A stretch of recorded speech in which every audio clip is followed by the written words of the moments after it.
Basically a brainchild of David and I throughout the years working, first 48 working cases. Wow. We hooked up with some having a glass of wine. Yeah, drinking a Corona, and from there, that sparked some interest, and then they started shopping this thing around. And I mean, TV1 came in and was like, look, you guys are exactly what we're looking for. Wow, how long? This is other media outlets. Wow. TV1 saw the 2-minute sizzle reel, and they were all over it. Because what was interesting, they said, we want you to be you on the screen like you are in the street. Yeah. And that's what's up. And they let us, help out with the producing. It was lovely. Yeah, and that's the thing with us. When we looked at what you had, Oh, darn. life, on the street, this is how we yeah. Okay, so what contracts? So we've done some in the past for maybe $25,000 for like 6 months, a year, and that saves us money because if we have to hire an employee, with still 69% benefits, that would cost us a lot of money. So we use short-term contracts so that we can save money. Yeah, black guy can't do wrong. Black guy in this motherfucking zone. Yeah, black boy making it home. Black boy ain't making it home. Trying to reach the crack of dawn. Context evidence to this particular issue? There and are, so actually. what is that context you're gonna present? A few things. As I said, regarding the 4 people who jumped out of the car, there's going to be an officer's testimony that she was chasing them in a particular direction, that one went in one direction and another went in the opposite direction, and when she went to chase them over the wall that she was chasing them over, she was called back, and she had to put her attention on Frederick Prothro. Is alleged to have done the thing that is causing them to make the statement. It depends. Like I said, it depends on. You have to look at Crawford tells us in his progeny, and even in our jurisdiction in Georgia, you have to look at the primary purpose of the call. Was it testimonial in nature? Was it made for the purpose of gathering criminal or fostering for use for trial or for potential criminal prosecution? There are certain exceptions to it, and the emergency situation is one. But even with the emergency situation, Pitts tells me, got to look at whether or not some of those particular statements are in fact testimonial. So even if I believe, first I got to decide whether or not it's testimonial or not, and even if I decide it is non-testimonial, it's an emergency, then some of then I have to look at, and Pitts directs me, I got to look at very carefully whether or not some of those statements are in fact maybe testimonial in nature. So that's what I'm required to do. And Your Honor, we are looking at a caller who's describing and trying to get the police to respond, even when the 911 operator is asking her who was shot. In other words, she's telling her, I need you to come. I'm not sure what the apartment is. She's in building C when you're coming around through the gates. The 911 operator is trying to get information about the shooting. And that is why, Your Honor, the whole purpose for exceptions for hearsay are to put forth things that are trustworthy. And hearsay within hearsay is not, it is absolutely admissible. And the court knows, I don't even have to say this, it is only for the purposes of the record, that these new evidence rules are rules of inclusion. So much so that the rules don't say it can be admitted if you have an exception. 248805 specifically says hearsay included within hearsay shall not be excluded. Under the hearsay rule. Well, Ms. Love, I'll tell you. Spratling, which was decided in 2023, says if I don't make a proper analysis under Crawford, vacate and remand. So, and Your Honor, so I got to make sure I get it right, okay? And Your Honor, I'm with the court.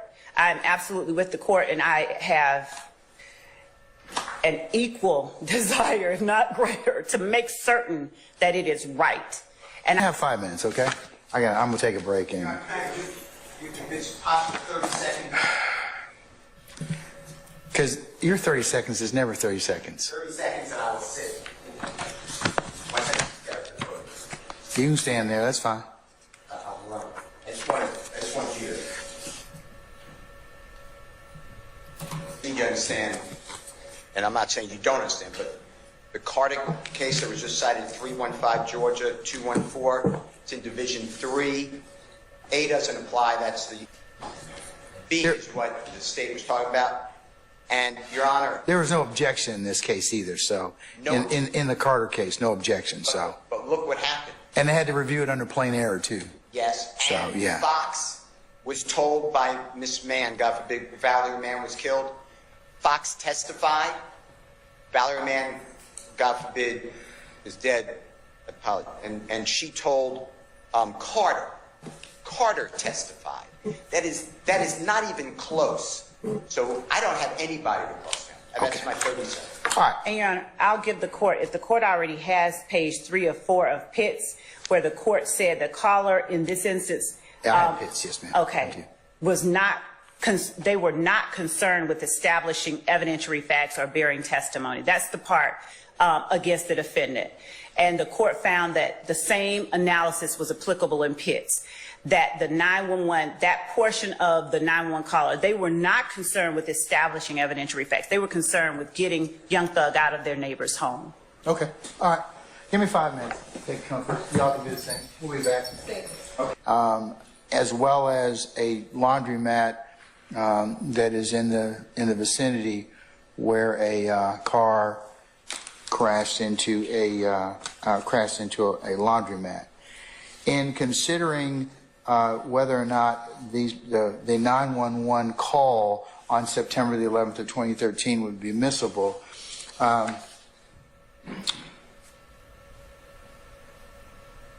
I'll note that we have an unknown female who is relating statements from another female in regards to a situation that was ongoing at that particular point in time. The first thing that it implicates is, since the state has told me that neither the unknown females will be available for trial, then it presents the issue of the confrontation clause. So the court has had an opportunity to consider and determine whether or not the confrontation clause of the United States Constitution is violated by the admission of a 911 emergency telephone call when the caller does not testify at trial. This is similarly the issue that was decided in Pitts. So our Supreme Court in Pitts, which is 280 Georgia 288, holds that the confrontation clause is not violated where a caller's primary purpose is not to provide evidence against the accused, but to rather thwart an ongoing crime. Is a 3-page transcript of this particular 911 call made on September the 11th of 2013. So I have to decide first whether or not the telephone call is made to avert a crime in progress or seek immediate or seeking assistance in a situation involving immediate danger, or whether or not the primary purpose is testimonial for the purposes of prosecution or to gather potential information later for prosecution. That's the first step. Also in Pitts, the court or the Supreme Court is also cautionary in terms of trial courts. However, we do caution that in certain circumstances, a caller may shift from a non-testimonial statement into a testimonial one. So it cautions us, or the decision cautions trial courts. In future cases, trial courts must decide whether a caller's primary purpose has shifted from such a manner to render portions of the call testimonial in nature. In this particular circumstance, the court is of the opinion, based upon the testimony that the court has heard, to include the arguments of counsel, to include the admission of the 911 hearing of the 911 call, as well as the defendant Williams number 4, and testimony in regards to the instances of the purported shooting at Somerdale Apartments, the car crashing into the laundromat some short distance away, and the purported phone call from the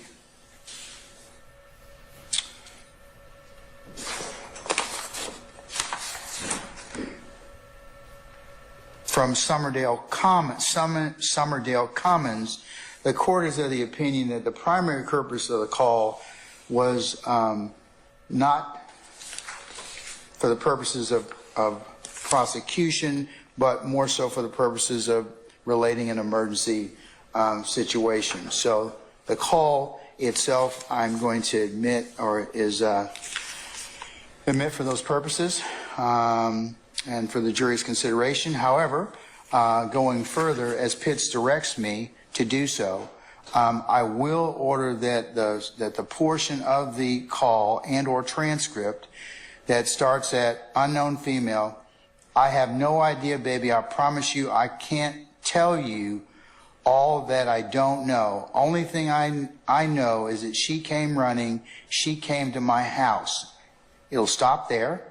It will pick up. The guy is in her house. So I don't know how you all can do that. I'm going to try and get her out of the house, but she won't answer the phone right now. The particular part that I will excise will be starting at Ann told me that the guy that shot someone named Young Thug or whoever that's supposed to be shot someone, I will excise those out as those are testimonial in nature. And the court will so the entire paragraph will read, I have no idea, baby, I promise you, I can't tell you all that I don't know. Only thing I know is she came running, she came to my house, the guy is in her house. So I don't know how you all can do that. I'm trying to get her out of the house, but she won't answer her phone now. Everything else in the transcript of that call is admissible as it would relate to an emergency situation. Doing in terms of comfort. Anybody? Oh, there's always somebody. Okay, before we go ahead and continue counsels, I think we'll go ahead and take a comfort stretch break. Let's just take 10 minutes. Ladies and gentlemen, we'll be in recess and we'll see you all in about 10 minutes, okay? 12:32 p.m. hours. What was the location? Old Hateville Road at Cleveland Avenue, Southwest Atlanta. Now, up at the top, what was the call type and description? It shows a 39 on the 25.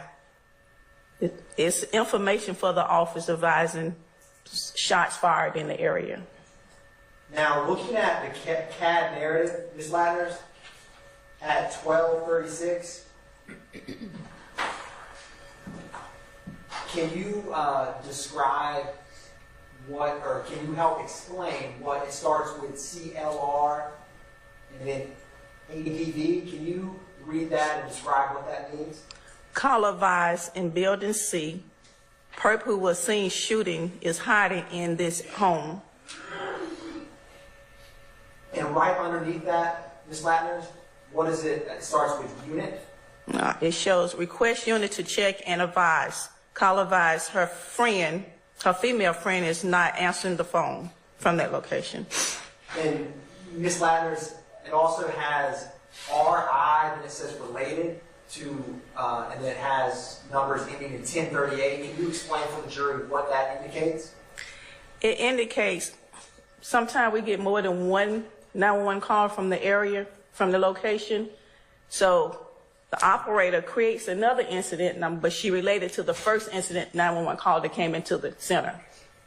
And Ms. Lattner, if you look at those numbers that end in 1038, and can you look at what we've already talked about, 120 Charlie, and I want to ask you if they are the same or different.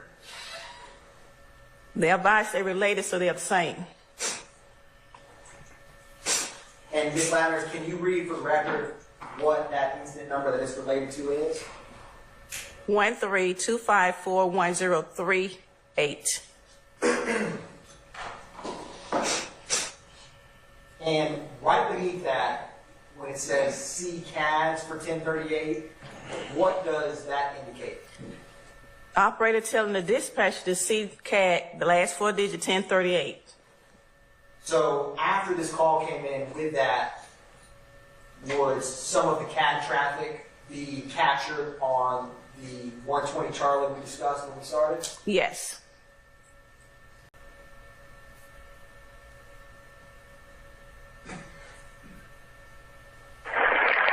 Atlanta 911 operator 6197. What's the address of the emergency? It's not an emergency. The guy that shot the guy over here off Cleveland Avenue, he's in my friend's apartment, and she's panicking. She don't know what to do. Okay, what's going on? There's a guy, I guess somebody must have shot somebody over here where I stayed, over here in Summerdale. But you cannot come to my house or Okay, ma'am. When I come to your location, I just need to know what's going on. Was somebody shot recently? Yes, about 5 police say we're out here. Okay. What's the location? It's over here on Cleveland Avenue. Cleveland Avenue. And what else, ma'am? I need numbers or 2 Cross Street? Old Hateville. Old Hateville in Cleveland Avenue? Yes. I don't want to talk loud. I don't want to get myself in no trouble. That's fine. Okay. You said okay, the mail is inside of what home? My friend's apartment. She's panicking. She don't know what to do. Okay, that's fine. Okay. But she got her mom and her baby now. Okay. All right. And what's the number? We stay in the new townhouses in Summerdale, and she stay in building C, but I'm not for sure what the apartment number is. But she stay in building C. When you come around, you come through the gate. Okay, so who was shot? I have no idea, babe. I promise I can't tell y'all that. I don't know. All thing I know, she came to my house. The guy is in her house. So I don't know how y'all can do that. I'm trying to get her out the house, but she wants the phone now. Okay, all right. Okay, so you saying the female won't answer the phone? I just tried to call her phone. And she got her baby and her mama now. Okay. All right. And do you want to leave your name or number? No. Okay. Please don't call me that. Yes, because ma'am. she know my church and no. Okay. All right. I want to come back and retaliate against things. Okay. What's the apartments or the duplex name? They Summerdale townhouse. Not the old Summerdale. They the new one. Okay. Is there a gate code to get in? Never call it now. You got to have a gate code get in, but the back gate is open. Okay. Everybody standing out here. Okay. We'll get somebody out. Yeah, but I'm trying to get her out the house on the mama, but they want the phone now. Okay. She don't know what to do. She panicking. Okay, but she's in the building C, correct?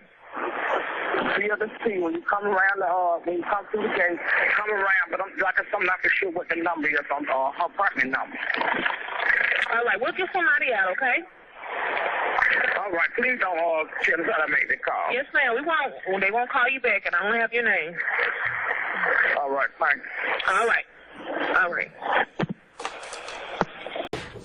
Yes, sir. My name is Gregory Pfeiffer, Gregory Peiffer.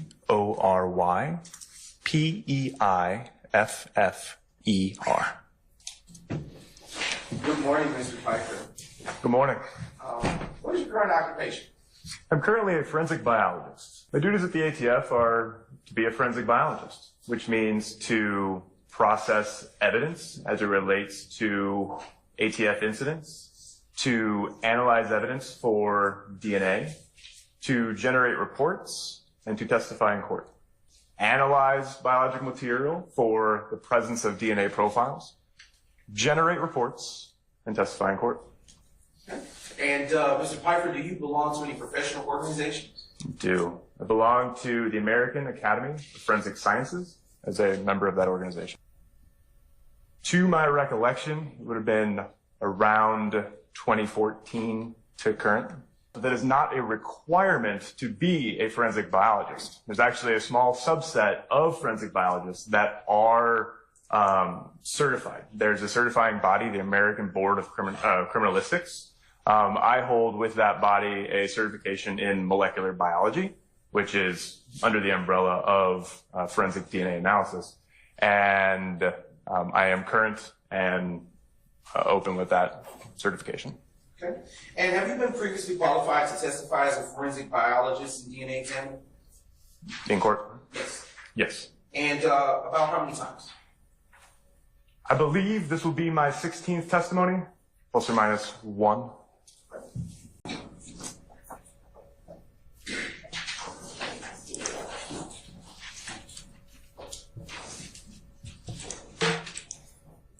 Good morning, doctor. I just have a couple of questions for you, if I may. You're given, in essence, 3 firearms and the items that came with the firearms that you looked at and identified here today. Is that fair to say? That is correct. And on 2 of the firearms, there was not enough DNA to test to determine who was a major contributor. Is that a fair analysis of what you told us?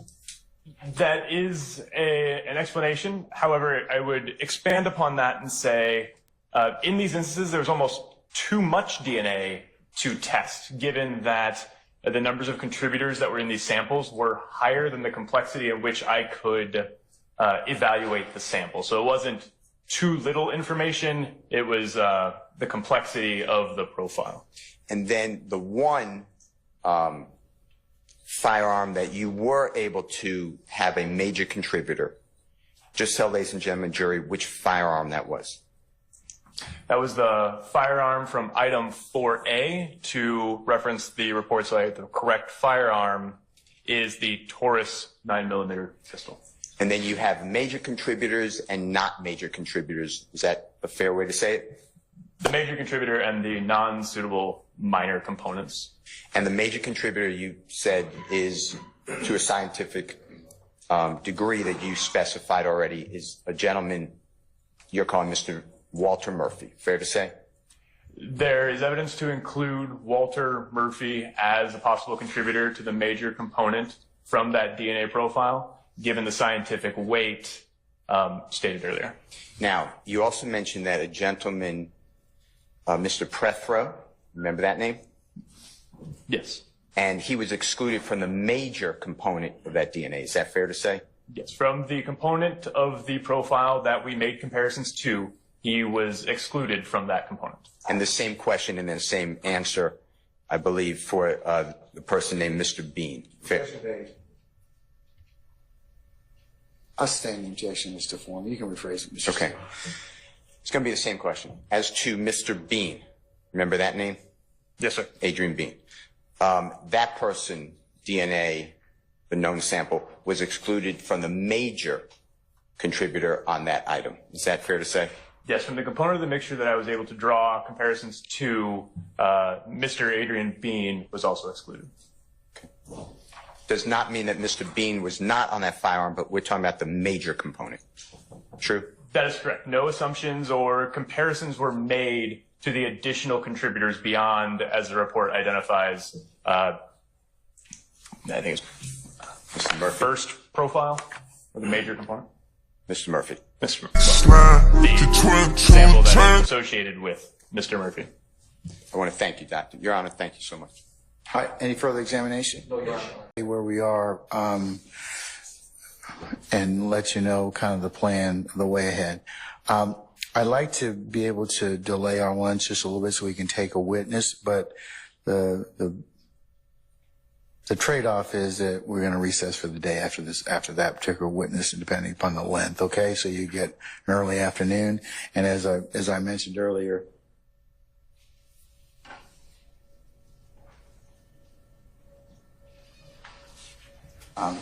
tomorrow, Friday, you'll appear for 12:30. We'll get started around 1 o'clock and work the afternoon. All right. So can we do that? We'll take another witness, see what the length of time is, and if it's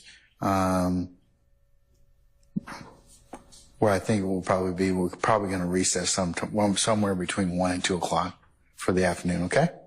All right. Call your next witness, madam or sir. Your Honor, the state. Sir, if you would please approach the witness stand. Once you get there, before you sit down, if you would turn and face Sergeant Ingram to be sworn as a witness, please. Stand up, please. Okay, there you go. All right. So I first testimony you give the truth, whole truth, nothing but the truth. Sir. Have a seat. State, spell your first and last name. Of course.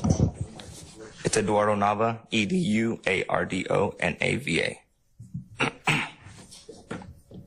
Good morning, sir. Good morning. Did you, After that, we wanted to get some weed. I think Brian knew exactly where to get it, so he led me to the place. phone? I don't think he spoke with anybody. After that, what did y'all do at that gas station initially? We waited for a minute. And what did you do after waiting at the gas station? We left that gas station. Where did you go? We went to where he knew where to get some weed. And how close was it to that gas station? I'd say about 15 minutes, 10, 15 minutes. And when you got there, was it a house, an apartment? Where was this location you all went to? I believe it was a house. I don't think there was anything else connected to it. Maybe a subdivision, but I don't think it was, I think it was might have been a house. And when you all arrived, were you still driving at this time? I believe I was driving, unless he took over at the gas station, but I'm pretty sure I was driving. And did Brian, did Brian direct you from the gas station to that house? Right. And when you got there, what did you see? I just saw a normal house, so we parked and got out. I believe Brian was the only white person there, Mexican. I don't believe there was any Mexicans there. There were some black people there. And were you speaking with anyone there? Was Brian speaking with anyone there? Brian was speaking with them. I didn't say a word while I was there. And while you were there, why did you not say a word? I wasn't familiar. I didn't know the people. Were you, how long were you all there, roughly? After we showed up until we left? Yes. A good hour or two. Did you ever get any weed or what you were looking for? No. Where was your car once you went inside the house? It was in the driveway. And did anything ever happen with that car? While it was in the driveway? Correct. No, it stayed in the driveway. Did anything happen with the car while you were at this house? Yes, it was apparently borrowed. How did it get, as you say, borrowed? What do you mean by that? Don't exactly know how this happened. I do remember being really faded, kind of in and out of what I would say consciousness. I was pretty messed up, trying to look for the next high. I don't really recall what the conversation was, but someone had mentioned that they needed a car, to borrow a car. Didn't expect mine to be borrowed. Next thing I know, my car's gone. And had you said you were faded. What were you using back then? Everything under the sun. Was Brian using along with you? Yes. And did you all use before you got to the house? I might have. I don't exactly know what he was on, but I was a regular pill addict and. Understand. Did somebody else who was not Brian and you ever get in that car? Did someone else other than Brian or me get in the car? I believe someone had to get in the car for it to leave. Yes. And where were you when they got in the car? I believe I was in between, inside and outside, maybe on the steps. Did you see them get in the car? Don't exactly remember seeing them get in the car, but I seen it pull off. And do you remember after this speaking with anyone in the Atlanta Police Department? If I'm not mistaken, we left the place just because we weren't getting any weed, we weren't getting anything, and it had been a good minute, so we left. That you arrived in the house September 11th? Right, it was the same thing. And it was Detective Quinn with the Atlanta Police Department? Objection, pleading. I stand objection. Was Quinn that you spoke with in the Atlanta Police Department? I cannot recollect. Do you remember speaking with him that day? I do not know who Mr. Quinn is. But did you speak with a detective on scene about the car? Yes. And was this, when you were speaking with him, was this before or after the car was borrowed? This was before or after, sorry. And when you gave him that statement, do you remember speaking with him in that moment? Yes. And did you, when you spoke with the detective, do you remember, or did you tell him What happened that day fresher in your memory when you spoke with him that long? At that point, I think I was just saying anything to get myself out of trouble. I was really scared of getting in trouble for buying weed. So I was fabricating a lot of the things. Did you tell anyone else? Did you speak with anyone else other than the detective? I think there was a bunch of news cameras there that I spoke to. I think I might have been on the news. You spoke with the news? Yeah. At that point, I told him something completely different than what I had told the detective. Can you describe the person that you lent the car to? I did not lend the car to anybody. Question and mischaracterization of the evidence. It's nothing he loaned talking. Could you please stop speaking the objections? It's objection basis. I don't need an explanation, Mr. Adams. Make the objection, Judge. Did you ever loan the car to anyone, Mr.? I sustain the objection as to form. Was that car ever loaned to someone by you? No.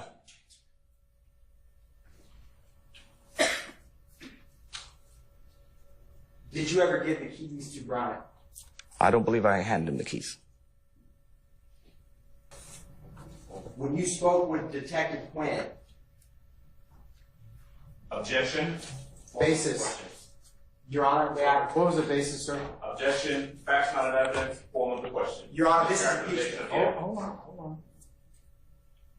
I sustain as the form of the question. When you spoke with the law enforcement officer, did you tell him that you gave the keys to Brian Ransom that day? I could have said a number of things that were not true. Did you tell the law enforcement officer that you gave the keys to Brian Ransom on September 11, 2020? I do not recollect. Did you let Brian Ransom borrow your car? Objection. Asked and answered. I'm gonna overrule the objection, Mr. Adams. What was the question? While you were at the house, did you Right. let Brian Ransom borrow your car? I don't think I let him borrow the car. I didn't let anybody borrow the car. Do you recall telling the detective that you let Brian borrow your car? I do not recollect that. How many, did you see anyone who went into your car? I did not. I sustain the question. Do you recall telling Detective Quinn that you saw 4 black males get in that car? Objection. Assumes facts not an evidence. I'll overrule that, sir. I do not recollect anybody getting in the car. How long did you stay at the house after your car left that location? It had been about 2 hours. Do you recall telling Detective Quinn that it was about 3 to 4 minutes before that car left that you heard police sirens? No, I do not. No, it was a good bit. Did you ever see that car again after it left the house? After it left the house, yes, I saw that where it was wrecked. How did you know where to go? We just went to the nearest gas station.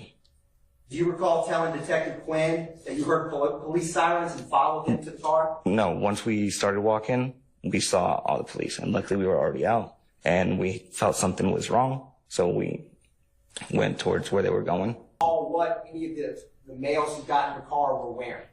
Absolutely not, no. Do you recall telling Detective Quinn that one of the guys was wearing a white shirt, a white t-shirt? No.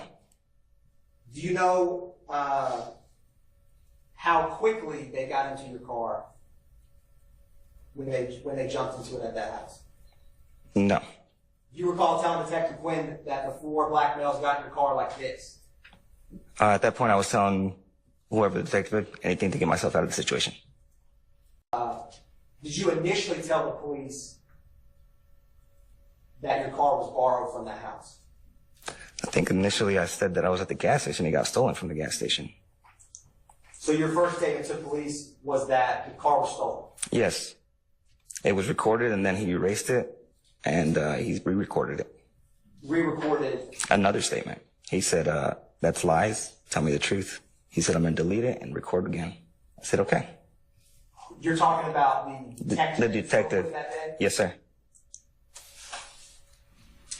Have you ever been in a position where you took a statement from a witness, you recorded it, and then you decided you're going to delete it and not send it over to anyone? No. That would be wrong? Yes. Tell the jurors why that would be wrong. Because that's evidence. You're deleting evidence. It doesn't matter if that evidence showed that it meant nothing. But it was a part of your investigative file. If it is it a crime to delete evidence? I'm sure it is, yes. Called obstruction of justice? Amongst other things. Tampering with evidence? And probably oath of office. Violation of oath of a police officer's office if an officer did that? Yes, sir. All right. I want to ask you. You were investigator for 17 years, I think you indicated? Yes, sir. During those 17 years of investigating crimes, did you have an occasion to interview witnesses? I did. Did you have an occasion to get statements from those witnesses? Yes. Did you, during the course of your investigations, did you start an interview with a person and record it and then erase the recording? I've done that.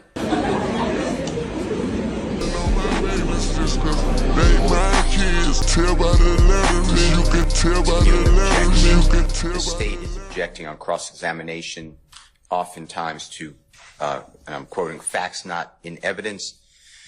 I researched that. That has only been used in closing argument and a hypothetical. So these are not hypothetical. So if it's okay with the court, can we have a continuing objection to any ruling sustaining that type of objection? I'm not inclined to do that because there are circumstances where predicate facts have not been introduced before the fact finder, and that objection would be valid.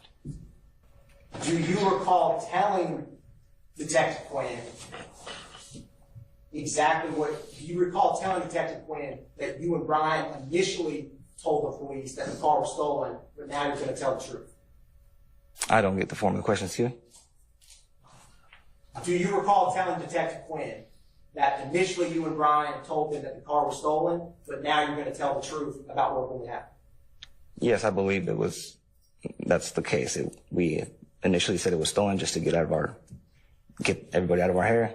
And, yeah, that was not true. And you and Brian discussed what you would say to the police before you gave the first statement. I stand the questions to form. Did you and Brian discuss that story of the car being stolen before you first spoke with the Atlanta police detective? I don't believe so. I think we just kind of both thought that was the best answer. And I believe that's why he erased the first statements, because he separated us and asked us, and they didn't match up. So he recorded it again. 11/2013, were there television cameras I believe there were television cameras. that were directly listening to you and the detective's conversation? No, they came at me before I spoke to the detective. Were all these people that are currently in the courtroom around you when you spoke with the Atlanta Police Department detective on September 11, 2013? The question was there anybody here? Correct. No.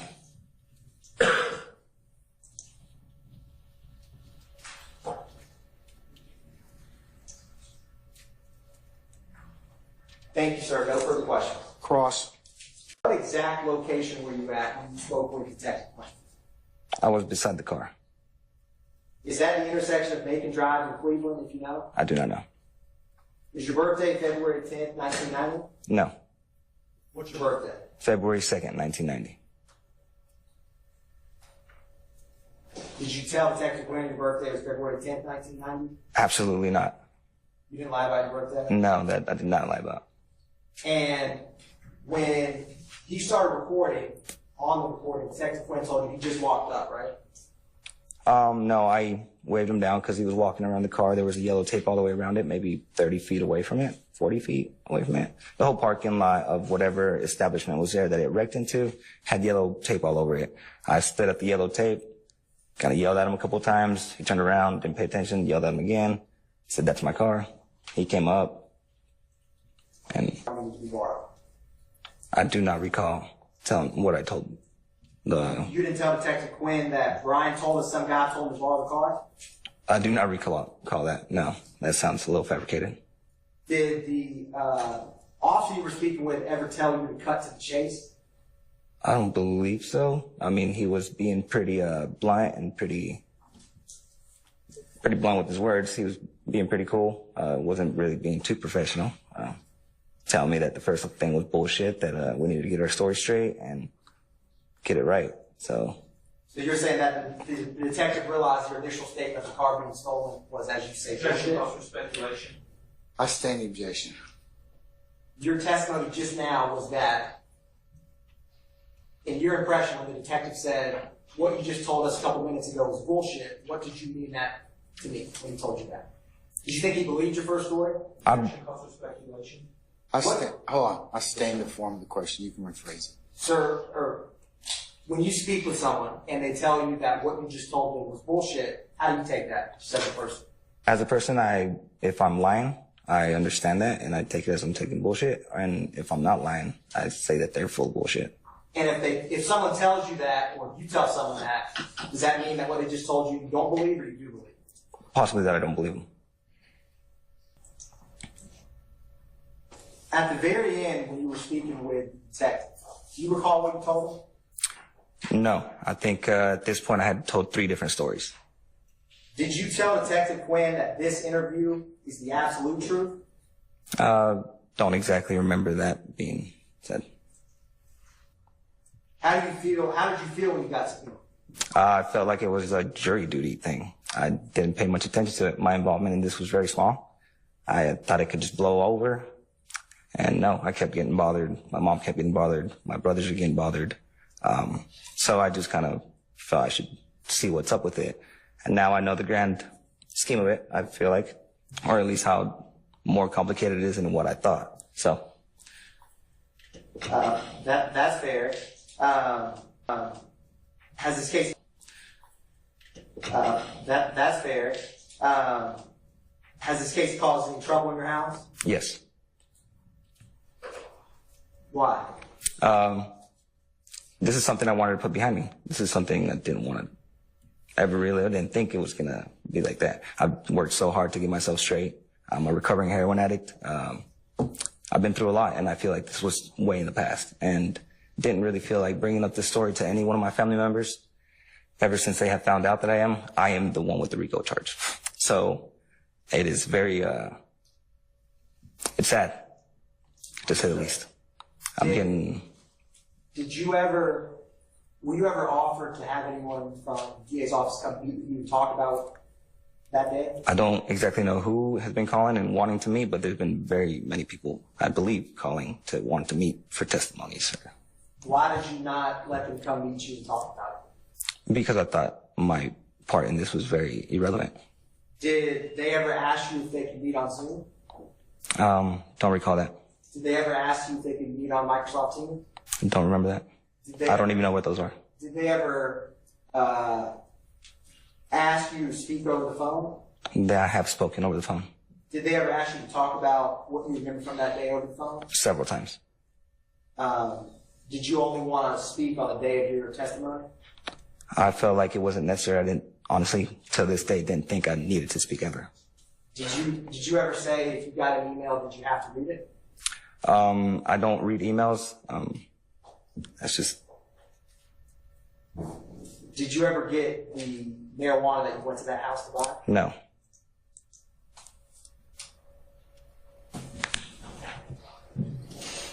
Let me ask you just a couple questions. When you were talking to the law enforcement officers or the detectives, right, on that day, isn't it true that they told you, or they were telling you things that they thought they knew? Does that sound about right? Don't exactly recall them knowing what was going on. They did explain to me afterwards. I asked what happened in my car, and they briefly explained what happened. So they told you, they gave you information. Basically, yes. In addition to asking you questions, they're telling you stuff as well, right? Right. All right. You were subpoenaed to come here today, weren't you? Right. Okay. What time did you get here? I got here at around 11. 11 o'clock. All right. You were subpoenaed, as you understand it, by the district attorney's office, right? Right. Okay. From the time that you got here, did anyone offer to take you upstairs and let you look at your statement, your old statement, or any recordings or anything that you had given from back in 2013? The question was, has anybody... Yeah. Did anyone from the DA's office say, hey, you're here, come upstairs and talk to us, and we'll tell you what we're going to ask just a second ago, I talked to these two people. A second ago? Yeah, just right before I walked in. Right before they brought you in? Yes. Okay. Over the course of the past number of months or past couple of years, anyone ever, I mean, you live somewhere, you have a home, right? Now I live with my girlfriend, yes. Okay. Anytime over the course of the past few months, anyone come to your house to attempt to interview you there at your house? Not personally my house. They have came to my mom's. They have came, they've called my brother. I don't believe they've came to my work yet, but I think that was what they said they would do. Okay. All right. The DA asked you a question a little while ago, right, about whether at the end of your statement interview you said something to the detective or investigator, whoever it was, about whether everything you said is the absolute truth or something like that, right? Right. Your response, if I heard you correctly, was if you did say that, it wasn't true, right? Right. You told, I think in your words, at least 3 different stories about what happened that day. Yes. It was clear that a lot of things that you told the detective, a lot of things that the DA was asking you about, whether you said to the detective, just wasn't true, right? Right. Okay.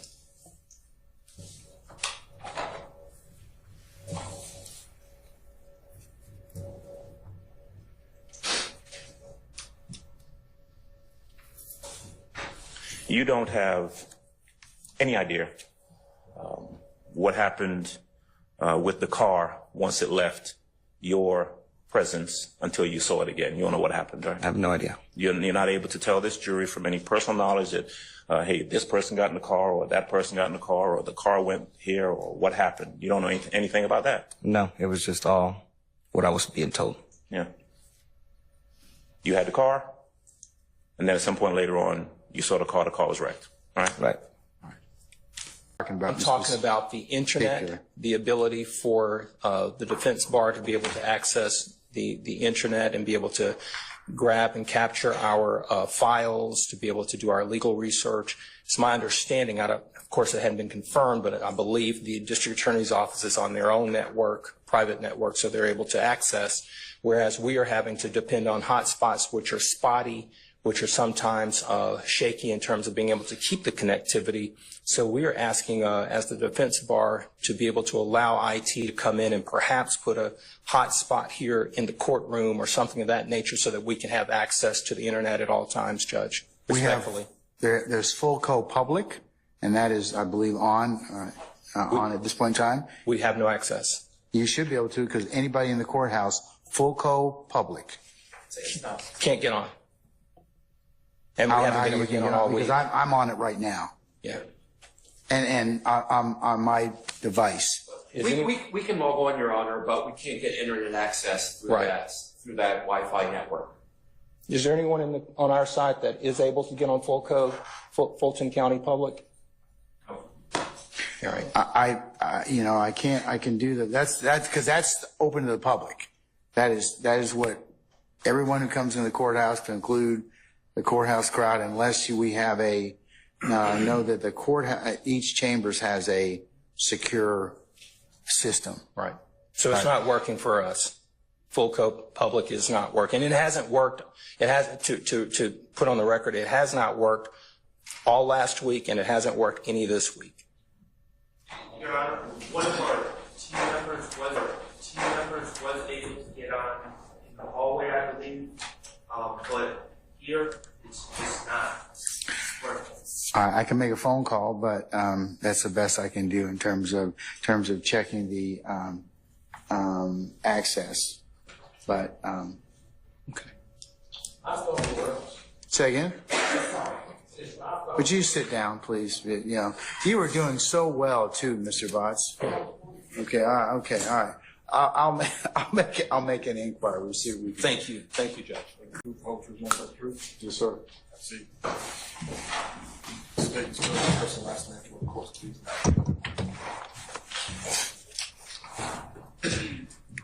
Senior Police Officer Antonius Black. First name spelling Antonius. Last name Black. Good morning, Senior Police Officer Black. How you doing? Hey, I'm doing okay. I can say good afternoon. All right. Where are you currently employed? City of Atlanta Police Department. And how long have you been employed there? with the City of Atlanta Police Department since June 2003. Basically, we were sitting there, we was having a conversation. I was getting ready to pull out on a direct patrol. She heard gunshots. She asked me, did I hear it? I heard it, but wasn't sure at the time because I was actually engaged in talking to her. So we both kind of got quiet. Then we started hearing other type sounds. I heard a sound and I thought it was possibly like a garbage truck dumping a dumpster. I said, it sounded like a dumpster or something. Then we started hearing more sounds as it started getting closer. And then that's when I said, it sounds like it's getting closer. And then that thing, a car just dropped to my right, just out of the sky. And then as it dropped to the ground or in the parking lot next to us, it went forward right into the corn laundromat. I'm going to publish what's been already admitted as State's Exhibit 33, Charlie. Now, with what you just described, do you see where your patrol car was that day? Yes, sir, right here.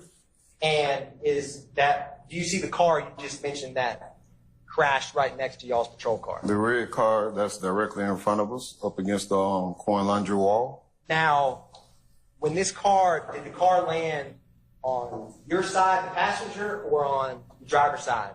It landed on the passenger side. And what was your initial reaction to seeing this?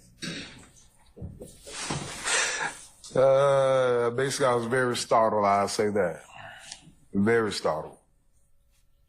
Now, once it hit, there's like about 4, maybe 5 black males exited that vehicle.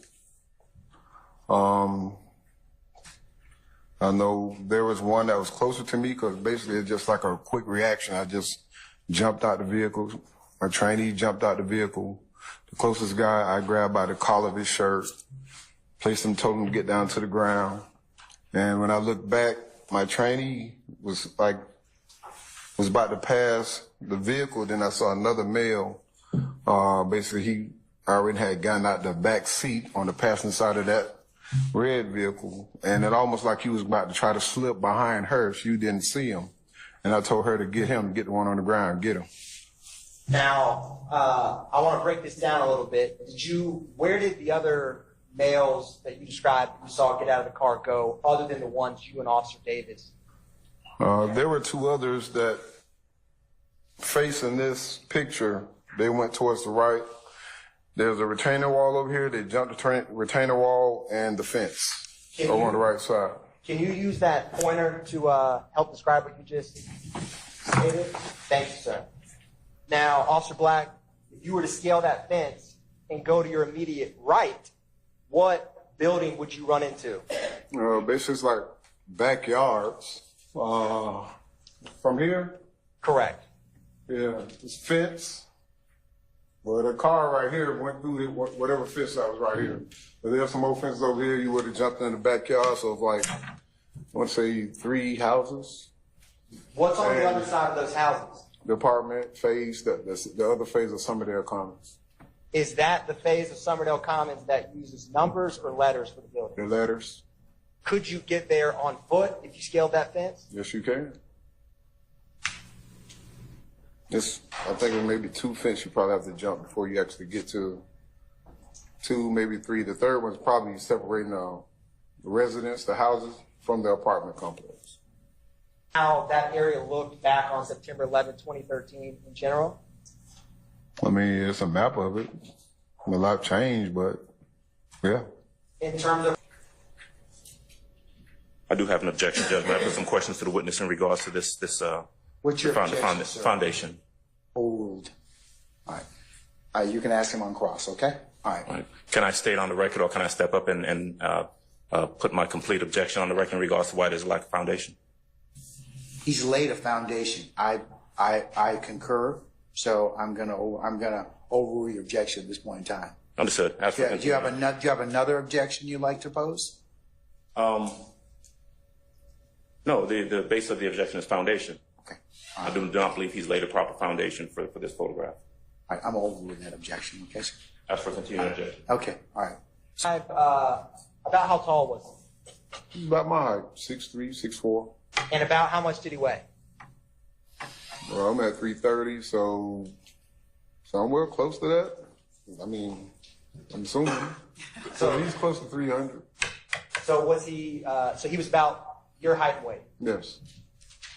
Would you say you're small or tall? Compared to others? Compared to others?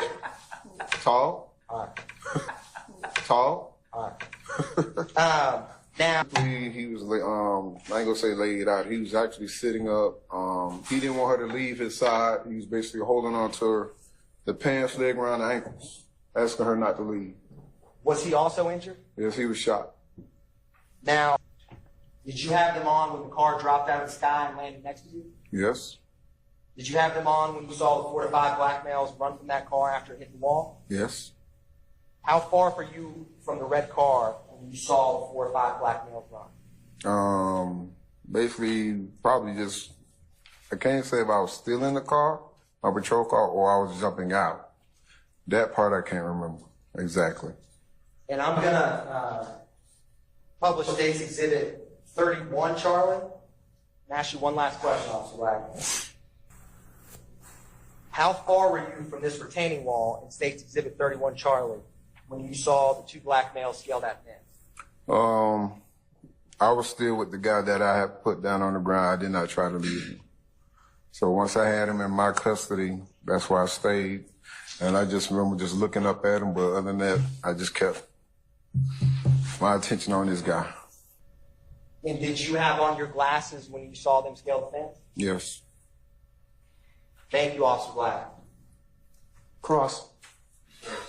Your recollection of things that happened back in 2013, true? Yes. All right.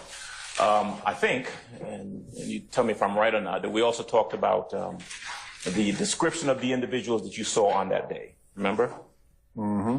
And specifically, we talked about the gentleman that you grabbed a hold of, the guy who had the injury to the back. Yes. And just to be clear, he had a gunshot to the back, right? Yes. Okay. And the other guy who was on the ground next to the car that was I guess apprehended by Officer Davis was also suffering from a gunshot wound. Is that right? Yes. Okay. As a matter of fact, those pictures that we saw up a little while ago with all the blood stains, that's where I think you used the word bleeding out. That's where your guy was bleeding out on kind of the left side, the back of the car, right? My guy? Yeah. Yeah, he was bleeding in the back. Right, but in terms her guy was the one that was doing all the bleeding. So he was the one on the ground. Yes. The guy that you actually, let me back up a little bit. Okay, let me kind of start from the beginning. You and Davis are sitting in the car, right? Yes. This car comes kind of flying out of nowhere, lands on the ground, and ends up smack against the laundromat. True? Yes. Okay. You see individuals get out of the car. Yes. And run, right? Your description or your recollection is that it's 4, maybe 5 individuals, right? Yes. Okay.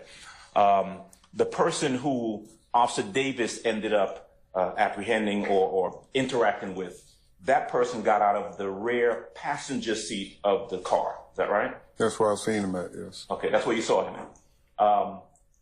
Fair to say that person didn't get very far. No. All right. The gunshot that he had was it to the leg, the groin area, something like that? Yeah, it was to the groin area. Now, which side I can't say. Okay, but he wasn't very mobile. True. No. Okay. All right. So we know that guy who was in the car is out and he's laying on the ground. He had on a red shirt, did he not? I don't remember. Okay. All right. The guy who got out of the car that you grabbed a hold of, where was he in the car? Do you recall?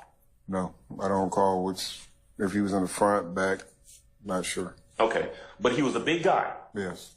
He was easily over 6 feet tall. Yes.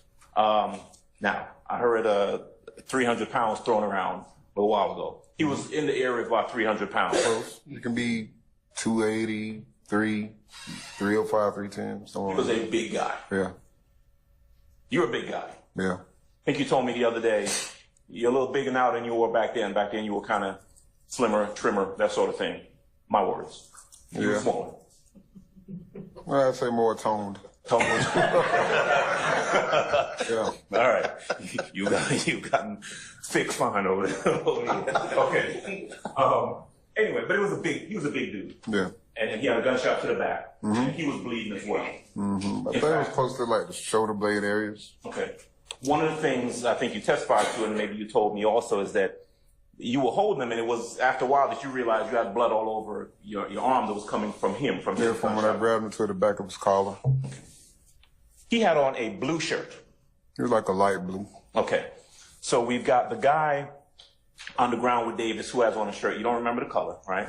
But you know that the big guy who got out of wherever in the car he got out, he had on a blue shirt. Mm-hmm. Okay. Now, there were other individuals, you said 4, maybe 5 altogether, right? But at least 2 others you saw go towards the right of where the car landed, right? Yes. All right. Would I be correct in saying that you don't really you can't recall a good description of those individuals? No. If I were to ask you what they were wearing, you couldn't recall? No, sir. If I were to ask you what they looked like, hairstyle, that sort of thing, you couldn't really recall? No. Okay. All right. Were you aware of someone else with a blue shirt being apprehended somewhere around the corner? No. Okay. The vehicle that was crashed against the laundromat, it was kind of a small car, right? What was it, an Altima? I don't remember the make and model. It wasn't a big car. No, it wasn't no big large sedan though. Was okay. 4 doors. Okay. It's fair to say that your role in this kind of started with that car coming over and dropping there on the ground, and ended with you and Davis kind of interacting with and apprehending these 2 individuals. Yes. You didn't conduct any additional investigation. No. Right? Oh, the laundromat. You're familiar with that laundromat, and you were familiar with it back then, right? Mm-hmm. Are you aware of whether there are cameras in that laundromat, or in or around that laundromat? No, I don't recall. Okay. Not saying that they're not, you don't recall. No. Okay. And granted, this was a little over 10 years ago. Fair? Mm-hmm. Okay. Would I be correct in saying that you're not sure about whether or not there were cameras on the side of the laundromat closer to that, what you described as a retaining wall? Mm-hmm. All right. Did you have any interaction with the other detectives or investigators who showed up on the scene? I mean, they all showed up on scene. We was all right there in the parking lot. Okay. And I was just trying to find out what was going on. Okay. Did you have any conversations with any detectives or any other officers about getting video from the owner of the laundromat? No. Did you have any conversations with that? No, I don't recall any. No. Did you talk to, or do you know Officer Detective Quinn? Mm-hmm. Did you see him on that day? I don't remember. Okay. What about Velasquez? You know Velasquez? Yes. Okay. Did you have conversation with him on that day? I don't remember. Okay. There is a crime scene. Well, was there a crime scene unit that showed up on the scene? Yes. Okay. You would not have had any interaction with the crime scene unit, correct? No, I really don't have no recall of that either. All I remember was just dealing with what we was dealing with right there. But as for investigation purpose-wise, wasn't you? No. Okay. All right. You don't know what happened before that car came sailing out of the sky, right? What was going on with the car? No. Okay.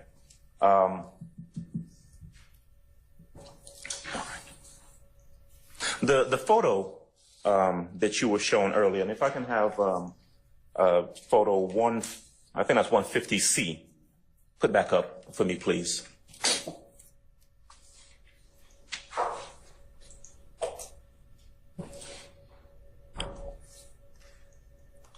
All right. You can see it on the screen next to your left. Yes. All right. This is an overhead, kind of like a satellite depiction of the entire area. Is that right? Yes. This is you would agree with me. This is a depiction from the common day, from today, from the 2000 and what have we been 24? 2024, right? With the green trees? Yeah. Well, okay, maybe. Summer, wintertime now. All right, let me put it this way, right? It is wintertime, and trees aren't green. Yes, this is not what the area looked like back in 2013. Is it fair to say? I mean, a little difference. I know it used to be a McDonald's, but I can't remember if the McDonald's was there then either. Okay. Fair to say that looking at this picture, you know it, and you know the area because you've patrolled that area. You've been there since 2004. Yeah. Okay.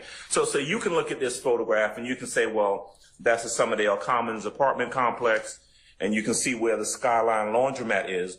But the truth is, as we're looking at it, you can't see the fences that you're talking about that you'd have to navigate to get from one location to the next. True? Yes, that's true. Okay.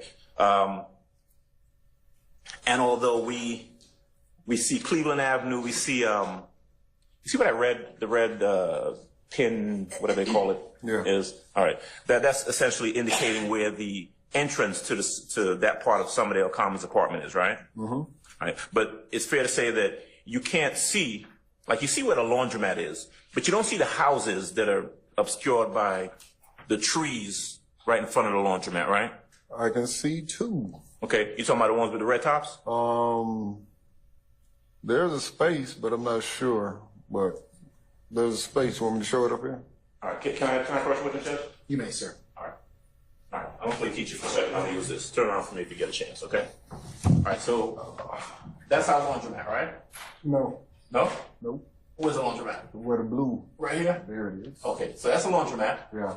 And this is... The tree is covering that parking lot area where we was at. Yeah. Right here, right? Mm-hmm. And then, aren't there some houses like right here? Yeah, I'm thinking that's a house right there in that little space. Okay, but you can't really see that, right? No. Okay, but there's a house here, there's a fence here, Yep. and then there's a wall that comes down. That's where you guys were sitting in the car, right? Yeah. Okay. All right.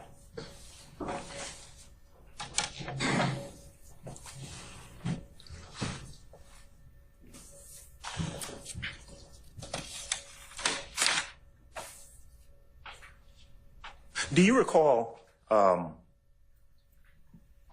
helicopter units that came out on that day? Yeah. You do? Yeah, because that's when all the noise and stuff started. Okay. Like everything was quiet and like everything just broke out. Next thing you know, you got a car dropping out the sky. No, I'm talking about after that. Then you got helicopters flying up above. Yeah. Okay. Again, though, you weren't involved with that portion of it in terms of looking for anyone or anything like that, right? Who? You know who Officer Bridget Porter is? Yeah, she's an investigator. Investigator. Do you recall seeing her on that day? Yes. Okay. And you were subpoenaed to come here to testify. You were outside in the hallway, right? Say again? You were subpoenaed to come and testify, and before you came in, you were outside in the hallway. Yes. Okay. You see Bridget Porter out there? No. All right. Thank you. That's all I have. Any further cross? Mr. Sharp?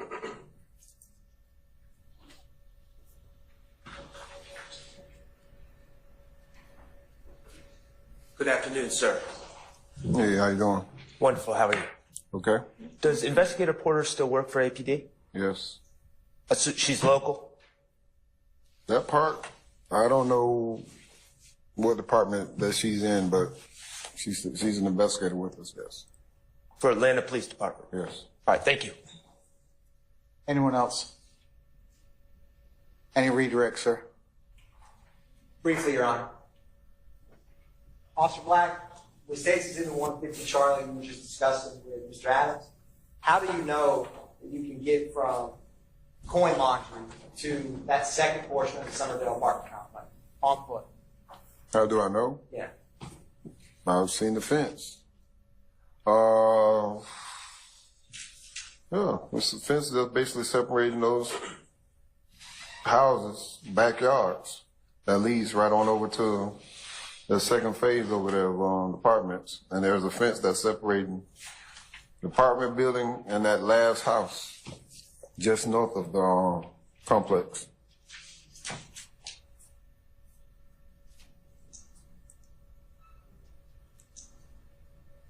Is the fences you had just discussed any higher or longer than the fence you would have had to initially scale, get over, right where your car crashed?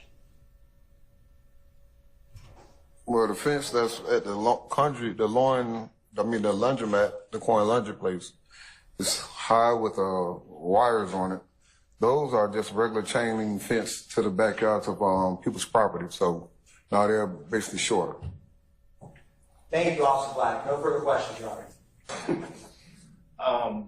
When you saw the other individuals who got out of the car and went to the right, you don't know where they went to be. All I know, they went to fence. That's it. That's all. Thank you. All right, sir. I do.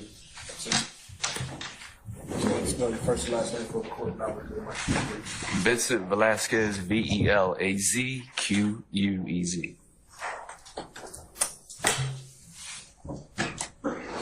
Good afternoon, Inspector Velasquez. Good afternoon, ma'am.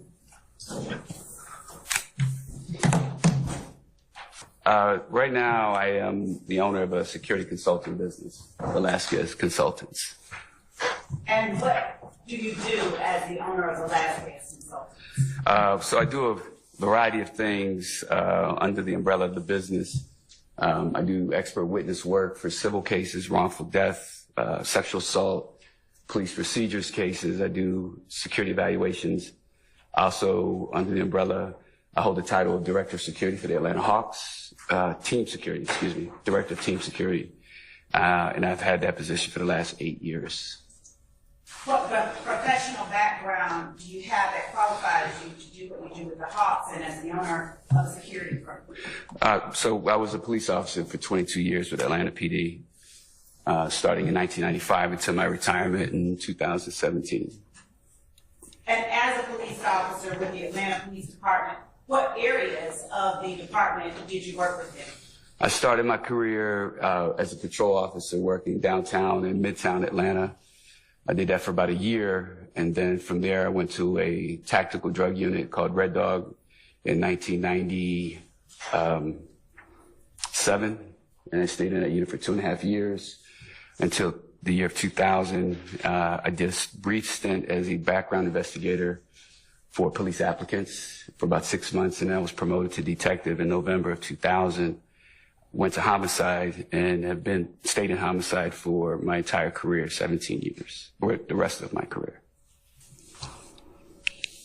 With the Atlanta Police Department, does any of the work that you do now have anything to do with the cases that you work at the City of Atlanta Police Department? Do you have to do? Yes. Okay, what? So I also have a TV show that highlighted myself, and Detective David Quinn was my partner for 17 years. So the TV show, under the auspice of my business, was for 4 seasons, highlighting the cases we worked, the solved cases that we had.